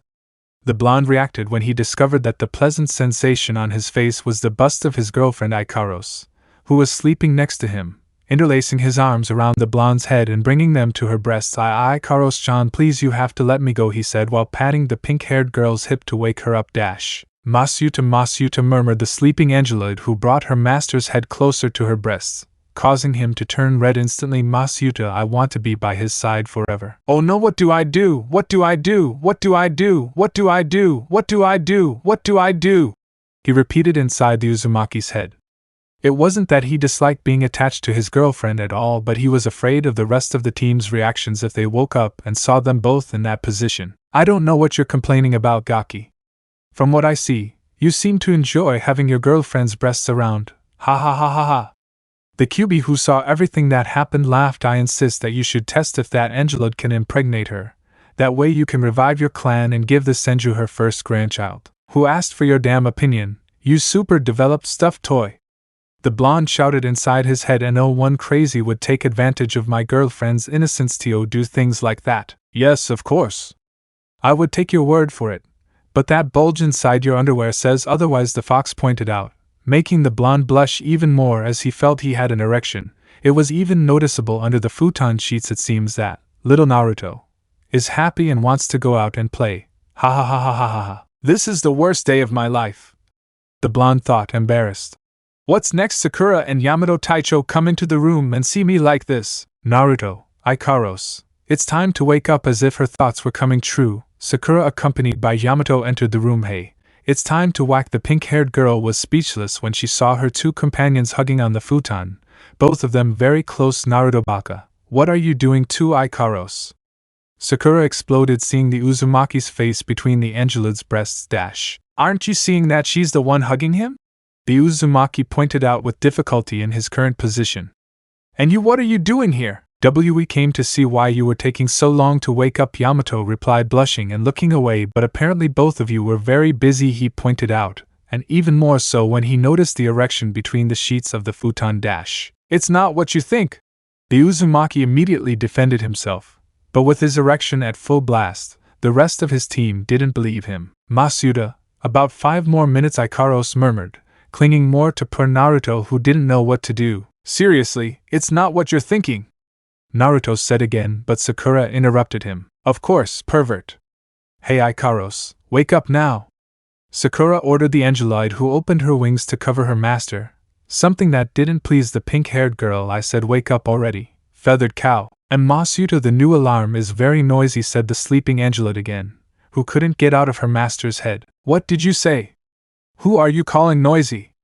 Sakura shouted, offended by the Angelite's words. Please Ikaros-chan, please wake up already, said Naruto as he continued patting his girlfriend, who finally opened her eyes slowly. Ikaros looked around, seeing a furious Sakura and a sad Yamato, then seeing her master among her attributes with his face completely red. Good morning, Masuda, she greeted with a slight blush. Gee, good morning, the Uzumaki returned the greeting, embarrassed. That's all you can say right now, Sakura shouted, scaring away the birds that were near the house where they were camping. Minutes later, but we already know how to work as a team. Sakura mentioned that she knew how to fight alongside Naruto. It may seem reckless, but it's my way of doing things. You too, looking at Naruto and Sakura, have experience from seniority, but now you have Ikaros as a new member of the team. Besides, she has no combat experience despite facing a member of the Akatsuki. That's why we're doing this simulation. That's what I wanted to hear, because I want to face you too, Yamato said. Naruto and Ikaros, I want to see how your teamwork is. Excuse me, Yamato Taicho, wouldn't it be better if I took Ikaros's place?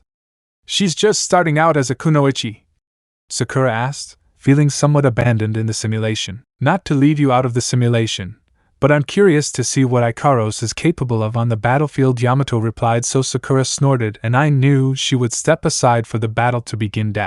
You know what to do, Ikaros-chan, the blonde said to the Angelud, who only nods her head. Spread her wings and take flight. Don't think that just because I'm in charge of the mission I'm going to be soft. I plan to fight seriously, taking his classic fighting pose, not applicable. The same one that K from King of Fighters uses. It was what I expected to hear. Because I want them to fight for real, Yamato mentioned, also taking a fighting stance. The first to make the first move was the Angelite, who attacked from above, throwing kunais and shuriken towards Yamato, who had to jump to the side to dodge them. But as he did so, he saw how Ikaros threw several shuriken right where he jumped to dodge them. When he saw that he couldn't avoid it, he made some hand seals so that some wooden branches would protect him. Then the blonde took advantage of the moment that Yamato was distracted to move to the right and attack him with a kick that was blocked by the Jonin. What he didn't expect was that the blonde's kick had a lot of force and threw him only a few meters. I didn't expect Naruto to be so strong. That strong one had no chakra. It was just true brute force, Yamato thought as he recovered from the kick and dodged another aerial attack from the pink-haired girl. Ikaros is not far behind either. She somehow guesses my movements to attack in the exact place where I will move. At that moment the Jonin saw the Uzumaki, who had golden protectors covering his arms. When did she take that out? Right on, Denki Hashiku. Lightning release.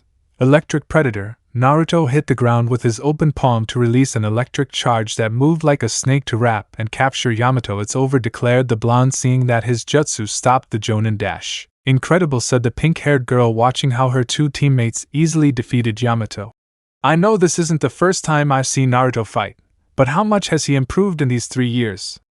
Just seeing the results makes me feel like when I was the useless one of the team, thought the pink-haired girl. I thought he would put up more of a fight like Kakashi, but I was wrong, said the blonde as he approached the Jonin and noticed something strange about Yamato. It can't be. Naruto! What are you doing? Sakura asked, going up to the blonde boy who hadn't moved from his spot and was watching Yamato. What is this? Naruto exclaimed, annoyed seeing that the person he had captured wasn't the real Yamato. Instead, there was a wooden doll sticking out its tongue and with, "You failed," written on its Hapuri-style protector. When was it replaced? Don't take your eyes off it, asked the Godame's student who watched the battle. Wretch, he was just playing with me, the blonde mentioned, releasing a slight electric shock throughout his body. But this isn't going to stay like this. Ikaros-chan, he shouted, moving his head towards the sky. I want you to locate Yamato Taicho and… Huh! Where is Ikaros-chan? He wondered when he saw that his girlfriend was nowhere to be found the instant the electric shocks in his body stopped. While two members of Team 7 were searching for the Angelid, they both heard the sound of a loud bang. They immediately went to investigate the source of the sound, believing it might be some kind of enemy trap. When they reached the source of the sound, the blonde and pink-haired girls opened their eyes upon discovering the Angelid near Yamato, whose head was buried underground. What just happened? Sakura was the first to ask and noticed that Ikaros had her fist in the shape of a karate chop. And don't tell me she… Masuta, I have completely stopped Yamato Taicho, Ikaros said to his master, alarming him. Don't tell me you hit him on the head, he asked his girlfriend, who just nods her head. I was afraid of that, he muttered with his head down as he approached the Jonin to dig out his head. We've already talked about this. You shouldn't hit others like that or they'll end up with a broken skull, he finished after pulling Yamato's head out of the ground. I'm so sorry, Masuta. I promise it won't happen again, Ikaros apologized, bowing his head slightly. I'll heal Yamato Taicho. Keep Ikaros away. Who knows if he'll be upset when he wakes up, said Sakura, who was in charge of healing the wound on the top of Yamato's head. Yamato Taicho, are you okay? She asked once she finished her work and the aforementioned regained consciousness. What? Where am I? Said the disoriented Jonin and noticed that Naruto and Sakura were looking at him with great concern. Guys, what happened? Asked the one who didn't remember what happened. Let's see. How can I tell you, said the Uzumaki. It turns out that we, pointing to himself and Sakura, heard a strange noise, and when we got to the place where it came from, we found him unconscious because Ikaros-chan knocked him out with a blow. I'm very sorry for the harm I caused you, Yamato Taicho. The Angelid apologized, bowing. All right, now I remember what happened, said Yamato, who slowly stood up and remembered what happened. Flashback. Far from where the fight between Naruto and Ikaros took place, Yamato was hidden behind some trees after having escaped from the blonde's jutsu through the Kawarimi no Jutsu, just at the moment when he took out those protectors on his arms. That was close, said the Jonin. To think things through, it was to be expected that Naruto would be so good now that he's a chunin, but his strength and speed are ridiculous for his rank. Ikaros is someone to be feared with that sure aim and ability to guess the opponent's movements. Those two are fearsome when they work together. Yamato began to plot a plan on how to separate those two, or at least look for a method to stop Ikaros, who had a great advantage in being able to fly. While he continued looking for some idea, he did not notice the presence of the Angelide, who walked very calmly in the direction of the Jonin. When she was close enough, she raised an arm and prepared her fist to deliver a karate blow. Ha! Yamato managed to say when he noticed Ikaros's presence, and hit him on the head. Guh! The blow the Angelid gave him was so strong that his head was practically buried underground. When, said the pink-haired angel as he managed to stop the Jonin dash. End of flashback. I didn't expect Ikaros to have such strength. It was something I didn't expect, declared the Jonin, surprised. I will certainly have to ask Tsunade-sama later about Ikaros, thought the Jonin. Good. Here ends the simulation. There is nothing more to say that their teamwork is perfect. I mentioned the blonde to smile and the Angelid just nods her head, but there is something I need to know, and that is with Ikaros's fighting style. Seeing the aforementioned, you have more than perfect aim, something that I have never seen in other ninjas, added to the strength that you possess. But apart from that, do you have other abilities? My knowledge of ninjutsu and taijutsu is non-existent because I possess no chakra. I can only assist my Masuta by attacking with what I have, Ikaros replied calmly, holding up some kunais. I recommend that for the future you learn something new for battle. You can't win all of them using only throwing weapons, the Jonin recommended to the Angeloid, who nodded again. Now everyone, It's better that we prepare everything. We have a few hours left before the spy arrives at the meeting point. Everyone responds with a hi, to return to the house and look for their things. Team 7 resumed the path that would lead them to the bridge of heaven and earth, everyone alert for anything that might happen. The team stopped several meters from the meeting point and hid among the trees. Yamato ordered Naruto to send some Kage Bunshin under an animal henge to check the place in case there was a trap. When the clones returned and informed the original Naruto of what they saw, they disappeared. They didn't find anything suspicious around the bridge. The place is clean, the Uzumaki confirmed to his team. So that rules out an Akatsuki ambush. Yamato spoke. Fine, we'll continue with what was planned. With that, he took a photo out of one of the pockets of his tactical vest. Naruto, excuse me, could you hold this and show it to me from the front? He asked the blonde who handed him the photo. Huh? Of course, he replied, taking the photo and taking a look. In that photo, Nadia appeared more than Sasori inside his Hiriko puppet. That's right. Just show it here, Yamato said to the Uzumaki who just held the photo in front of him. Then the Jonin made some hand seals. Mokutan, henge, would release, transformation. Several roots came out of the ground that surrounded Yamato, followed by an explosion of smoke that vanished, revealing Sasori himself in front of them. What do you say? Did it go well? Yamato asked with the appearance of the Akatsuki. Yeah. You look just like Sasori's puppet, Hiriko. Sakura confirms to Yamato. The person we faced during the mission to rescue the Kazekage is 100% visible. Ikaros also confirmed that the transformation was identical. Now I need to match his voice with mine, so you guys let me know when I have it, Yamato said to the girls and started making some sounds to find the tone that resembled Sasori until the girls heard one that sounded identical. That one! That's her voice, Sakura confirmed, followed by Ikaros. Alright. Guys, it's time to put our plan into action, Yamato said, sounding like Sasori himself. You're being very polite. Should you sound stricter? More mean? Tsunade's student, who was well acquainted with the Akatsuki's personality, asked. Sasori was a cold and indifferent person. He neither cares nor respects the lives of others, Ikaros added. That's right. He's a strong-willed man who hates waiting and being kept waiting, Yamato reminded him. We'll start the plan right now, understand?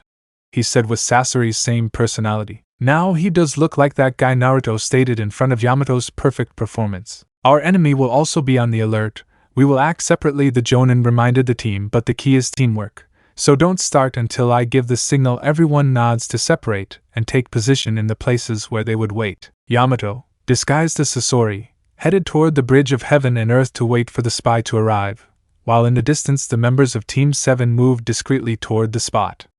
Taking advantage of the strong wind blowing in the area, they slowly approached until they reached a place where they would hide and wait for the spy to arrive. At that moment, Ikaros's eyes turned red as she sensed something. I can detect that someone is slowly approaching the meeting point, Ikaros said for the blonde and the pink-haired girl to pay attention to him. Are you serious? Sakura asked, noticing the change in her partner's eyes. It's something that Ikaros-chan possesses. It's like a super radar that can be more effective than Niji and Hinata's Byakugan, said Naruto to Sakura's amazement. How far away is the spy? He asked his girlfriend. It is located almost 300 meters from our position. I estimate the arrival time is 15 or 20 minutes. I mentioned the Angelud so that her eyes returned to normal. So all that's left is to wait for that guy to arrive, said Naruto, to which the Angelud responds with a hi. Then it's better to be ready for Yamato Taicho's signal and act quickly to capture him. The two pink-haired girls nod at his words. The young people waited for the Angelud's estimated time to pass, and Yamato began to approach the bridge without lowering his guard. Suddenly, Ikaros's eyes turned red again, gaining the others' attention. The spy is about to arrive. He will appear in 5. He began to count so that Naruto and Sakura would get a little nervous, for the blonde clenched his fists a little as the count went on. 3. The student gulped heavily. 2 small drops of sweat ran down their foreheads. 1. When they reached 1, they both opened their eyes. The spy has arrived. She pointed to the other side of the bridge. Just as the Angelud had announced, a person appeared from the other side of the bridge of heaven and earth, wearing a dark blue hooded trench coat so no one could recognize him. As he drew closer to the meeting point, he looked around to see if anyone had followed him. He finally appeared, said the Uzumaki in a low voice so as not to be detected by the spy. Sakura watched the hooded man advance across the bridge and stop in the middle of it and wait for Sasori to arrive. and then she began to remember what the redhead had told her in his last minutes of life. Memories of Sakura. In 10 days, go to the bridge of heaven and earth located in the grass village at noon. Sakura asks what's on that bridge. The redhead mentioned, I have a spy who works as Orochimaru's subordinate. We were supposed to meet there. End of memories. Tsunade's student was brought out of her thoughts when she heard Yamato moving towards the target. Yamato Taicho, don't make a mistake, thought the pink-haired girl who could only watch. The fake Sasori approached the center of the bridge where the spy was waiting for him. The members of Team 7 were still waiting to see who that person was until he decided to speak. Long time no see, Sasori-sama. It's been 5 years, hasn't it? Said the hooded figure, who lifted his hood slightly to reveal his face. To the surprise of everyone except Angelode, the identity of Sasori's spy turned out to be none other than Orochimaru's right-hand man and assistant, Kabuto Yakushi. Of all the people in the world, they would never think that the white-haired man, so loyal to the Sannin, was an Akatsuki spy. Even Yamato himself was surprised by the discovery, but he focused on the mission and continuing with his actions. Did they follow you? Sasori asked Kabuto, who turned to look behind him in case someone was following them to confirm that no one followed him. How are you doing? He asked the white-haired man. I still feel a little dizzy since your technique was released, and I remembered who I really was. Kabuto replied, my mind is a little cloudy, but I'm fine. With Naruto, Sakura and Ikaros. Kabuto is the spy, Naruto said, unable to believe what he was seeing. I never thought Kabuto would be Akatsuki's spy, said Sakura, in the same state as the Uzumaki. Who is that person?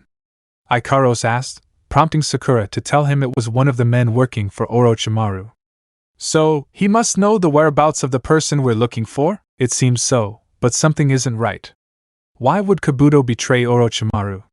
The Godame student asked. Back with the fake Sasori and Kabuto. I have a couple of questions, I say, Sasori, so Kabuto can tell him that he doesn't have much time and to be brief with his questions because he's risking his life. Give me the information about their hiding places and about Sasuke Uchiha, the fake Akatsuki asked. There are several hiding places. Orochimaru changes from one place to another once a week to hide his whereabouts. And of course, he has several in many countries, not just Otogekyo no Sato. Orochimaru's spies infiltrate them, establish them, and manage them in his absence, Kabuto replied. But there's a problem, and that is that he uses many different methods to move from one place to another, so finding him is not easy at all. He finished so that Sasori could ask him another question about where the Sannin is now. He's hiding on an island in a northern lake, and he'll be gone in 3 days. And Sasuke Uchiha is there too. Damn, the wind is so strong. I can't hear anything. Naruto complained that he couldn't hear the conversation between Yamato and Kabuto. That's why we were able to get so close. The reason no one knows we're here is because the wind carries sounds and smells, Sakura reminded the blonde. They are talking about the hiding places of the person called Orochimaru. Ikaros spoke so that her master could ask how he knows that I am reading the movements of the spy's lips. She pointed out thanks to the fact that her eyes returned to that reddish tone that made it easier for her to read Kabuto's lips despite the distance that separates them. A few seconds ago he spoke about how Orochimaru has many hiding places in various countries, and that it is unknown how he moves between them. You're amazing, Ikaros-chan. I didn't know you could read other people's lips, said an impressed Naruto, making the Angelite blush slightly. If you can tell what they're talking about, can you tell if they're talking about where Sasuke-kun is? Sakura asked, hoping to find out where the Uchiha was. That's what they're talking about right now, answered the Angela. The spy said that Sasuke is now with Orochimaru on an island in a northern lake, and I know they would go in 3 days. When she mentioned the Uchiha's location, Sakura was internally glad that they finally had the whereabouts of the person she loves, and Naruto just remained silent and clenched his fists. Back with Yamato was Sasori's henge and Kabuto, who wanted to tell him something, but then he heard a noise of bushes moving. He was alarmed and turned back to see who was walking. To his relief, he saw a rabbit coming out from the bushes. Was it just a rabbit? Kabuto said, relieved, as was Yamato, unaware that there was a person watching them from a distance and walking toward the bridge. About the matter you asked me to investigate. This is going badly, Yamato thought, worried about how things kept going. I needed to ask him more questions, but he'll figure out my disguise if we keep talking. When Orochimaru transfers to a new body, he applies a technique on the cell sample from the remaining body to protect it, so I couldn't get the cell samples you asked for, said Kabuto. So fake Sasori just says I see, with the rest of the team. Something's not right. Yamato Taicho should be giving the signal to capture him already, said Naruto, due to the Jonin's delay. We're talking about Kabuto. It's better to be careful, Sakura told the blonde. If you don't manage to capture him, all this will have been in vain. There is also the option that that person called Kabuto becomes suspicious of something, and we would lose the opportunity to capture him, mentioned the Angelite, analyzing the situation of the mission, making the rest of the team very tense. We'll have to trust Yamato Taicho. He'll know what to do when the time comes, added Sakura, who trusted Yamato. I detect another person approaching the bridge. Ikaros speaks, so Sakura and Naruto just say, "What?" Back with Kabuto and Sasori. Then hurry up and give me the object, please. I can't stay here any longer, Kabuto begged, extending his hand toward the fake Sasori. Orochimaru will kill me if he finds out I'm here with you. I understand. It's over. It's now or never, Yamato thought when he saw that he could no longer continue with the charade to take out a kunai and attack a surprised Kabuto. A very interesting conversation. Do you mind if I join? A voice was heard that made the fake Sasori stop his attack. To everyone's surprise, it was the traitor Sannin Orochimaru who appeared behind Kabuto. They followed him. Yamato didn't expect Orochimaru to have followed the white-haired man who was surrounded by a snake summon. The team members also didn't expect the arrival of the Sannin, who wore a small smile. Kabuto had to jump to escape the snake that tried to wrap around him, leaving his trench coat in place. When the white-haired man descended, he jumped back, just like Yamato, and kept his distance from Orochimaru. Sasori-sama, if you hadn't pulled out your kunai, I wouldn't have realized how to dodge it in time. Kabuto thanked him as he stood next to Sasori. Thanks to that incredible coincidence, he misunderstood what I was going to do. For now, he hasn't discovered the disguise. Yamato thought he was planning to attack the target and then capture him, but he didn't expect Orochimaru to follow the rest of his assistant. But now that Orochimaru is here, what will I do? He had no plan in this case, much less to face the Sannin. Those clothes brings back old memories, Sasori. The Sannin spoke to the fake Akatsuki, who asked him if he followed Kabuto. What's wrong? I just thought I'd come thank you personally. That boy you sent me was very useful, he said while the latter observed the white-haired man. With each new technique, I had to run experiments on 100 test subjects. But thanks to this boy's medical skills, I was able to use the same test subject over and over again. After all, I recently ran out. There's no way I can face Orochimaru on my own. Even if Kabuto and I attack him together, my fighting style would immediately give me away. The Jonin began to think, if he fights using his techniques, there's a chance that Kabuto will be against him and he'd be at a disadvantage. But if I send those three out, Kabuto would realize what we're planning and it will be harder to capture him. He didn't know whether to call the rest of the team to defeat Kabuto and Orochimaru, or have to retreat and consider the mission a failure. Both options were difficult to choose. Kabuto prepared to fight by using the Chakura no Mezu, chakra scalpel, in combat. At the moment that it seemed that he would attack the Sannin, he changed target and attacked Yamato, destroying his Mokutan henge and wounding him in his right arm. The Jonin, surprised like the rest of the team, did not expect this unexpected turn. He moved away from the white-haired man, taking a great leap, and covered his wound with one hand. Did he realize it? No, it's not that, Yamato thought when he saw that smile Yamato had after attacking him. What the hell is going on? Siniai Tajashu. Hidden hands of many shadow snakes. Orochimaru attacked the Jonin, releasing a large amount of snakes from the sleeve of his right hand that quickly captured their prey. One of the snakes bit Yamato's neck to inject its venom, but he managed to save himself by replacing himself with a wooden dummy, a replacement for Mokutan. He said when the snakes released the dummy and returned from where they came. You are not Orochimaru-sama, is that Sasori's real body? Kabuto asked the Sannin. No, it isn't, the aforementioned replied. Kabuto, don't tell me you never saw the real Sasori despite being his spy for so long. He always hid in his puppets. He was a very mysterious person, Kabuto replied, looking at the Jonin. What's going on here? Kabuto, you were supposed to be an Akatsuki spy. You were supposed to be under the effects of Sasori's jutsu. Yamato demanded, confused. That jutsu, you say? Orochimaru-sama dispelled it a long time ago. The white-haired man responded immediately. So you switched sides, but you were still pretending to be under Sasori's control. Are you controlled by Orochimaru now? Yamato asked the instant Kabuto shook his head. No, you're wrong. I only share Orochimaru-sama's way of thinking, he replied. By the way, who are you? We had planned to kill Sasori right here, but it seems things went wrong. Kabuto, I'll tell you all about this kid later. But for now, why don't you go call out to those 3 rats hiding behind you? Orochimaru said, having noticed Team 7's presence from the start. He has discovered it, Yamato thought, having no other option but to give the signal and have the rest of the team come out of hiding. Naruto and Sakura in front of the Jonin and Ikaros kept flying above them armed with a kunai in each hand. You again? Kabuto said arrogantly, looking at the Uzumaki who called Raijinkan for battle. I've seen that face many times, said the Sannin, observing Tsunade's student. I see that now you have a new partner. A very interesting one for my taste, seeing the girl with pink wings flying above her companions, and it seems that the Kyuubi boy is also here now, he observed the blonde, whose eyes turned red and with a slanted pupil. I suppose we can play for a while.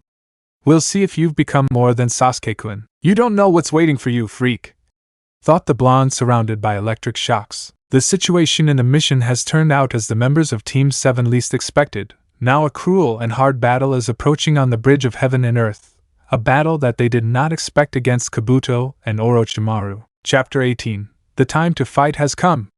Team 7 versus Orochimaru and Kabuto. Team 7 remained alert to any strange movement from the enemy, especially if it involved Orochimaru and his right-hand man, Kabuto, opponents and rogue ninjas most wanted among the nations. The Sannin, without removing that arrogant laugh from his house, observed each member of the group.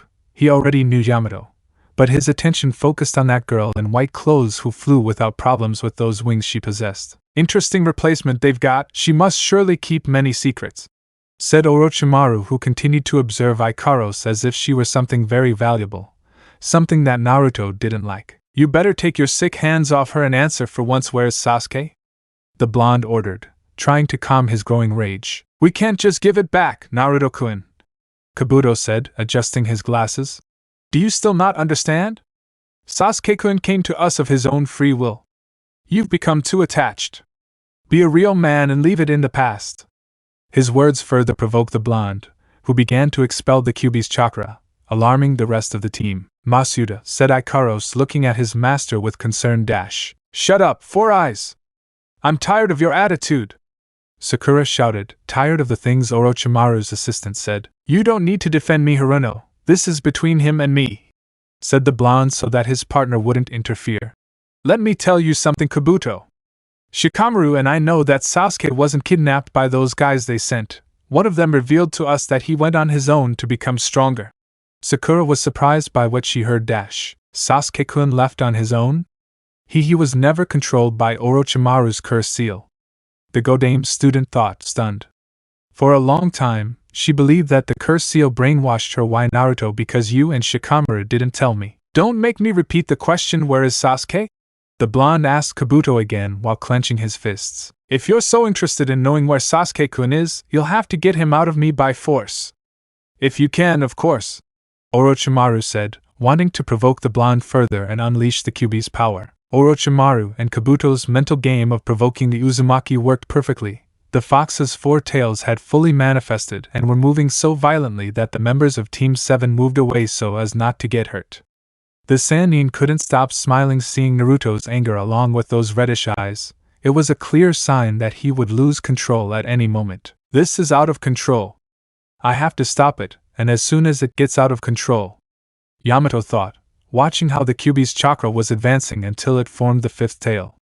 At the moment of using his Mokuton ninjutsu to stop the blonde, he saw Ikaros descend and approach. Ikaros, don't come closer! Masuda, please, you have to control yourself, asked the Angelid who, without fear, walked towards her master to put it on the Uzumaki's shoulder. To the surprise of those present, Naruto's eyes returned to their original color. The 5 chakra tails stopped moving and lowered while he breathed, somewhat agitated, and saw his girlfriend. Thank you so much, Ikaros-chan. Any more and I'll lose control. He thanked his girlfriend while breathing in and out to calm his anger. She managed to calm the fox's chakra just by talking to it.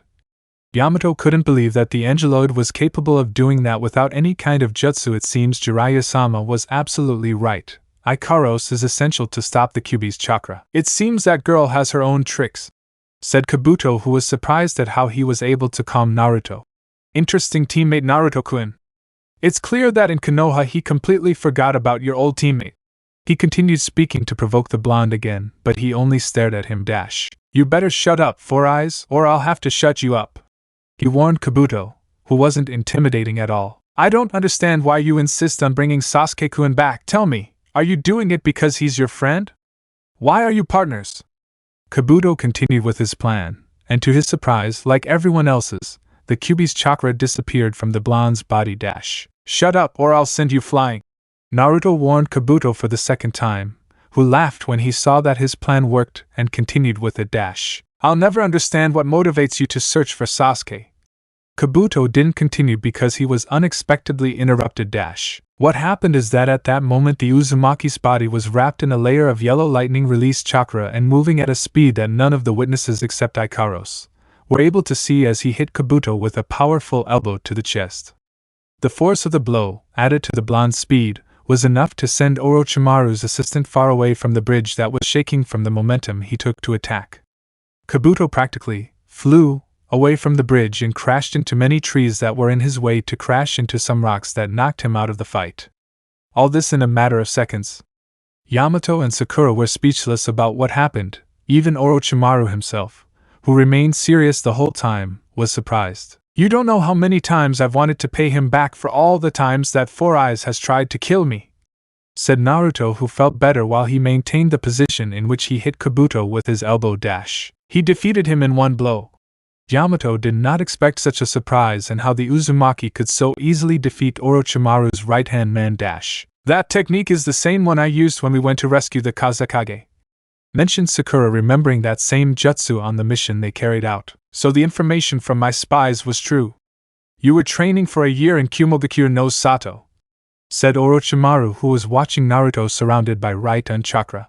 I never thought that the Reikage would teach you the right-un chakura modo, lightning release chakra mode, to someone who is not one of his ninjas, confessed the Sannin.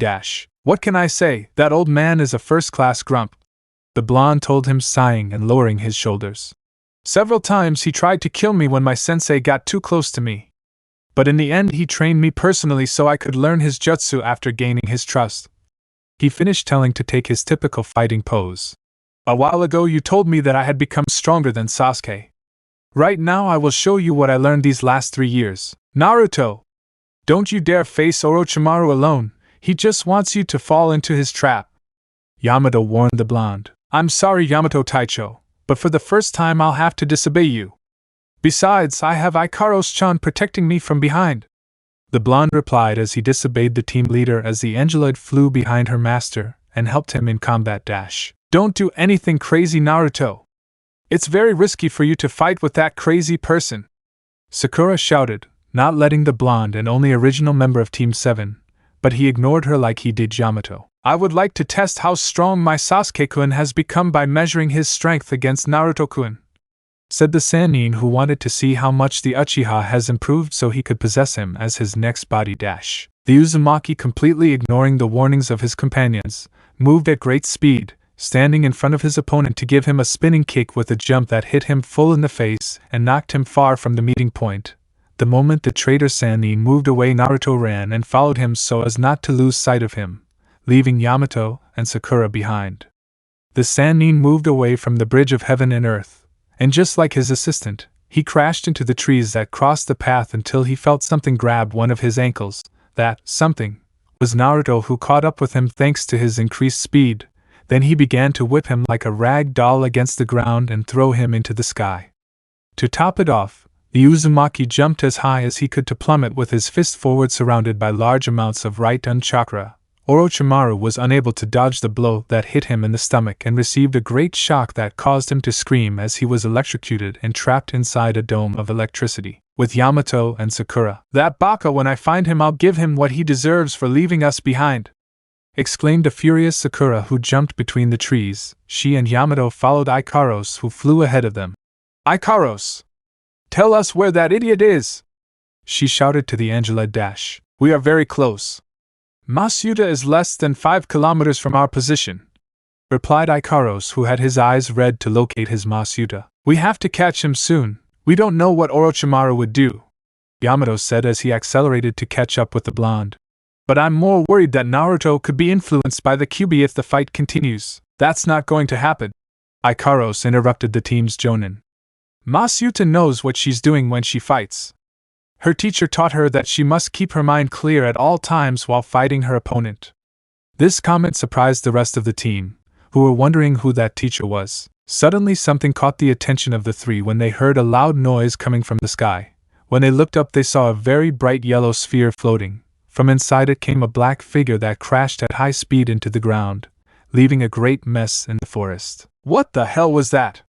Sakura asked, considering what she had just seen. That was Masuta, and what fell in that direction was Orochimaru, said Ikaros, pointing to the impact site. There's no time to lose, Yamato said, so the rest of the team could follow him to the area where Orochimaru fell. In the battle zone. After that attack from Naruto, he fell into the crater caused by the impact of the Sannin. He continued towards the center of the hole to continue the assault, but immediately debuted with a blow and stepped back. I can tell what you're doing.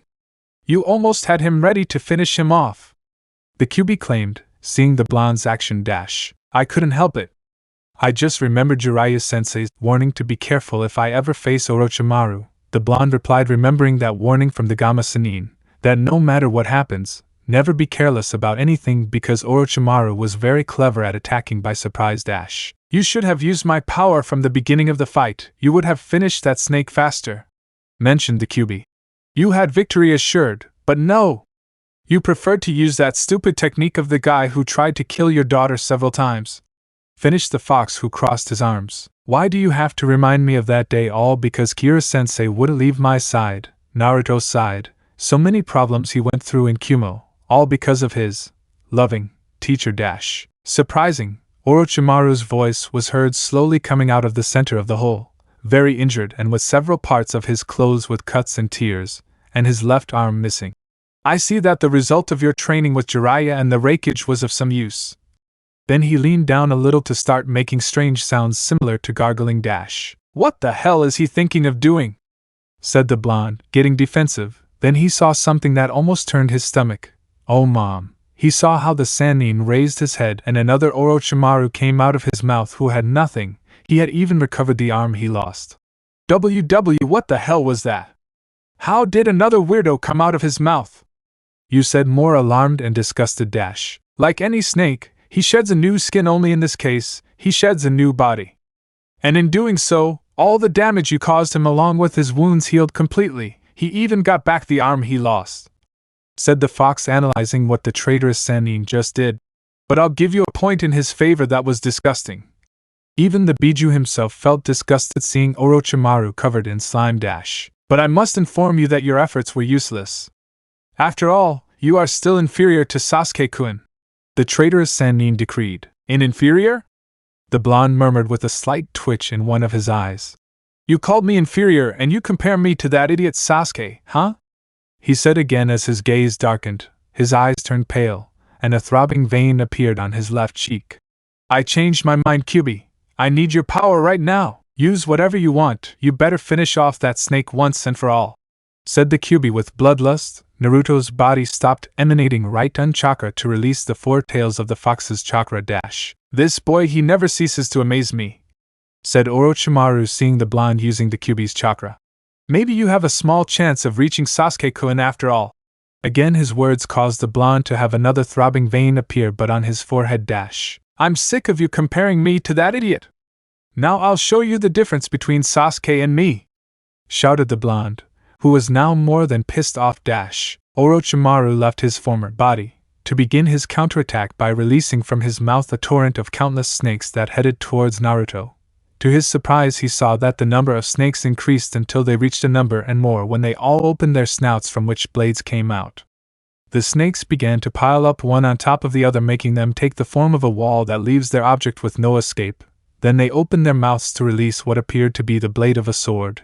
At that moment the Uzumaki raised his right fist and hit the ground, causing a great explosion that annihilated all the snakes. Near the battle site, Team 7 was close to reaching the battle site until they heard another explosion followed by the blast wave that reached them. Yamato stood firm by using his mokuton from the palm of his hand and holding onto a tree. Sakura didn't have time to react and was dragged by the explosion, but thanks to Ikaros' quick reaction, she flew as fast as she could to catch her partner in a protective hug and prevent her from getting hurt. "Are you okay, Sakura-san?" asked the Angela to her partner, who was left in an awkward position. Was what the Godame Hokage's student could say because her face was between Ikaros' large bust. She had trouble breathing and moved desperately to free herself, but the Angelide had a lot of strength to her surprise. Once the blast wave calmed down, Yamato let go of the tree to look back at the girls. To his relief, he found they were safe and sound well, except for Sakura, who was writhing in Ikaros' arms due to lack of air. The Angelide descended until it touched the ground and released Sakura, who took a large gulp of air.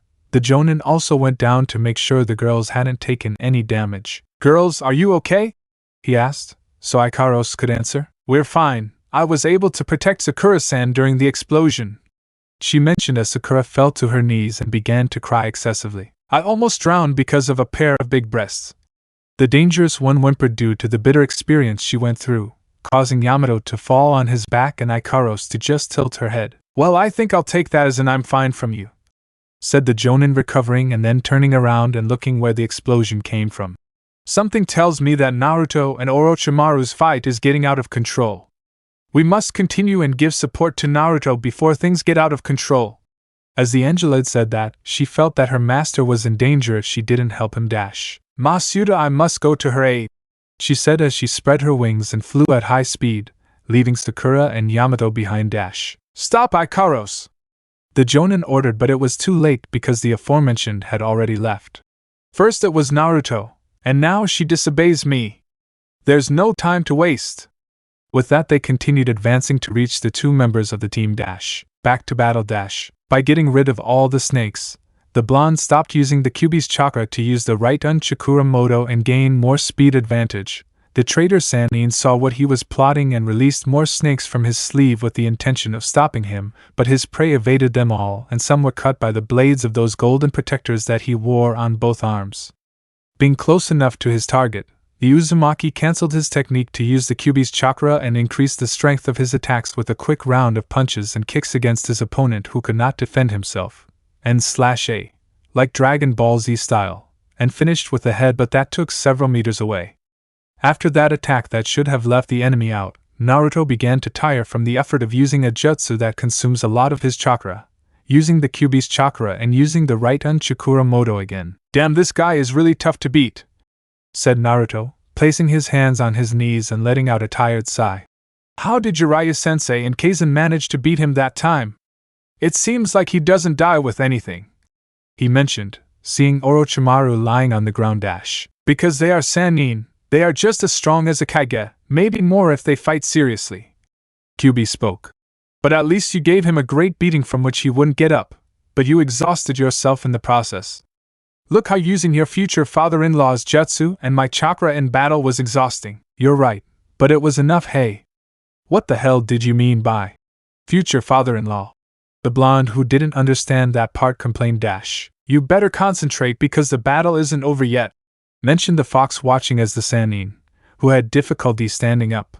"That snake doesn't learn from anything, he's more stubborn than I thought. This fight is going to last longer than I thought," said the blonde, who changed again to the Kyuubi's chakra and continued the fight at the moment that his opponent stood up and opened his mouth, only for another Orochimaru to come out unharmed. Ugh, he did it again. The Uzumaki had to cover his mouth and hold back the urge to vomit. "He's not just a homicidal man who wants immortality, but he's a homicidal man who wants immortality with stomach-churning techniques," the fox said, feeling like he was going to throw up. "Is that all you have, Naruto-kun? If that's your level, you won't be able to bring Sasuke-kun back." Orochimaru mocked the Uzumaki, who only focused on the fight and changing tactics. Naruto used the fox's chakra to attack from a distance using a claw of the Biju chakra that elongated enough to swipe that was dodged just as Orochimaru jumped to the side. Not satisfied with this, he launched a second claw that elongated and chased the target that moved from side to side.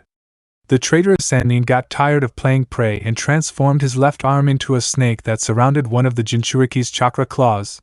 The moment it came into contact with the red chakra, the snake began to disintegrate, and then the rest of his body followed. Orochimaru managed to save himself by changing his body for the third time, but with the difference that the lower half of his body transformed into a snake's tail. In that form he moved quickly until he reached Naruto, who lowered his guard and connected with a right hook. Too bad that blow did not affect the blonde at all, that he grabbed by the wrist and prevented him from escaping. "That blow is nothing," declared the one who hit with great force to the stomach of the traitorous Sannin, who knocked out all the air. Taking advantage of that moment, he used the Raijinkan blades to cut his opponent from the waist. "And now stay dead!" he shouted, believing he won. But his surprise was that from the two halves of Orochimaru several snakes came out that joined the two halves of the Sannin. "Damn! Is there no way to finish him off?" he complained desperately. "Keep attacking him," the fox said to the blonde unexpectedly. "Didn't you hear me? I said keep attacking him, don't stop at anything. Did you lose a screw or something? All my attacks have been in vain. I even cut it in half and it came back together." The Uzumaki pointed at the Biju. "Everything you've done hasn't been in vain. Maybe you haven't noticed, but I have," the fox said, beginning his explanation. "I've noticed that this freak's movements have become slow and easy to predict, all because you've used that disgusting technique that's like a snake shedding, and it must cost a lot of chakra. If you continue attacking like that, it's just a matter of time before he gets tired," the blonde guessed from what the fox was saying. "Then I have to use something with more power." At that point he thought of using something that would work against his opponent when canceling the fox's chakra. "It seems you've run out of tricks, Naruto-kun," said the Sannin, seeing that the blonde stopped using that chakra. "This will end right now," declared Naruto, who created a Kage Bunshin. "I was thinking of using this against Sasuke, but seeing how things are going, it's better to finish you off in one hit." That caught the attention of the Sannin, who was curious to see what he was up to. Naruto and his clone began to create a Rasengan to the disappointment of his opponent, who was expecting something new. Then between the two blondes they added right-un chakra to the sphere that began to take the shape of a dragon's head. "That's something dangerous," thought Orochimaru, who moved away enough. He's concentrating all his chakra in the Rasengan for it to take that form. Apparently he discovered a way to improve the Yandame's technique. The Sannin was alarmed to see how the Jinchuriki's jutsu increased in size, becoming 5 times its original form. So that's what he meant. He brought his thumbs to his mouth and proceeded to bite them, causing them to bleed. Dairerio Rasengan, Great Lightning Dragon Ball Spiral. After completing his technique, the two Naruto ran to attack the Sannin, who instantly brought both hands and placed them on the seal, and several summoning seals appeared. Sunju Rashomon, Triple Rashomon. Orochimaru summoned 3 gigantic doors of almost indestructible metal that have a demonic shape and chains with weights on each side. Each one had a color that made them different. The first door is red, the second behind the first one is green, and the last one at the end of the two is blue. Just seconds before the techniques of both shinobi collided, Yamato and Sakura managed to reach the battle zone and see how Naruto used one of his strongest jutsu against Orochimaru's most powerful defensive jutsu. The electric dragon hit the first red Rashomon, passing through the door without problems, leaving a large hole. The Uzumaki continued with his attack and hit the second Rashomon, but something happened that began to weaken the Dairerio Rasengan, and that it began to reduce its size and power. Naruto had no choice but to inject more chakra into his jutsu, which increased considerably, and thus passed through the second door. After passing through the green Rashomon and reaching the third and final defense, it happened that his jutsu could barely touch the third door, as if something repelled the attack. I can't break that defense." The Uzumaki thought desperately that his technique would be repelled by the third Rashomon, while the Sannin on the other side just smiled confidently that nothing would break his greatest defense. "Remember what Sensei told you in Kumo about how to overcome a strong defense," said the fox. "The sharpest spear can pierce the best shield. You just have to focus on one point and attack with everything you have." The blonde immediately remembered that advice given to him by his teacher Kira, a combat expert who knew how to find her opponent's weak points and attack accurately. Just like what he learned in his training. "You're absolutely right," Naruto replied. "Orochimaru!" he shouted as loud as he could so the man could hear him.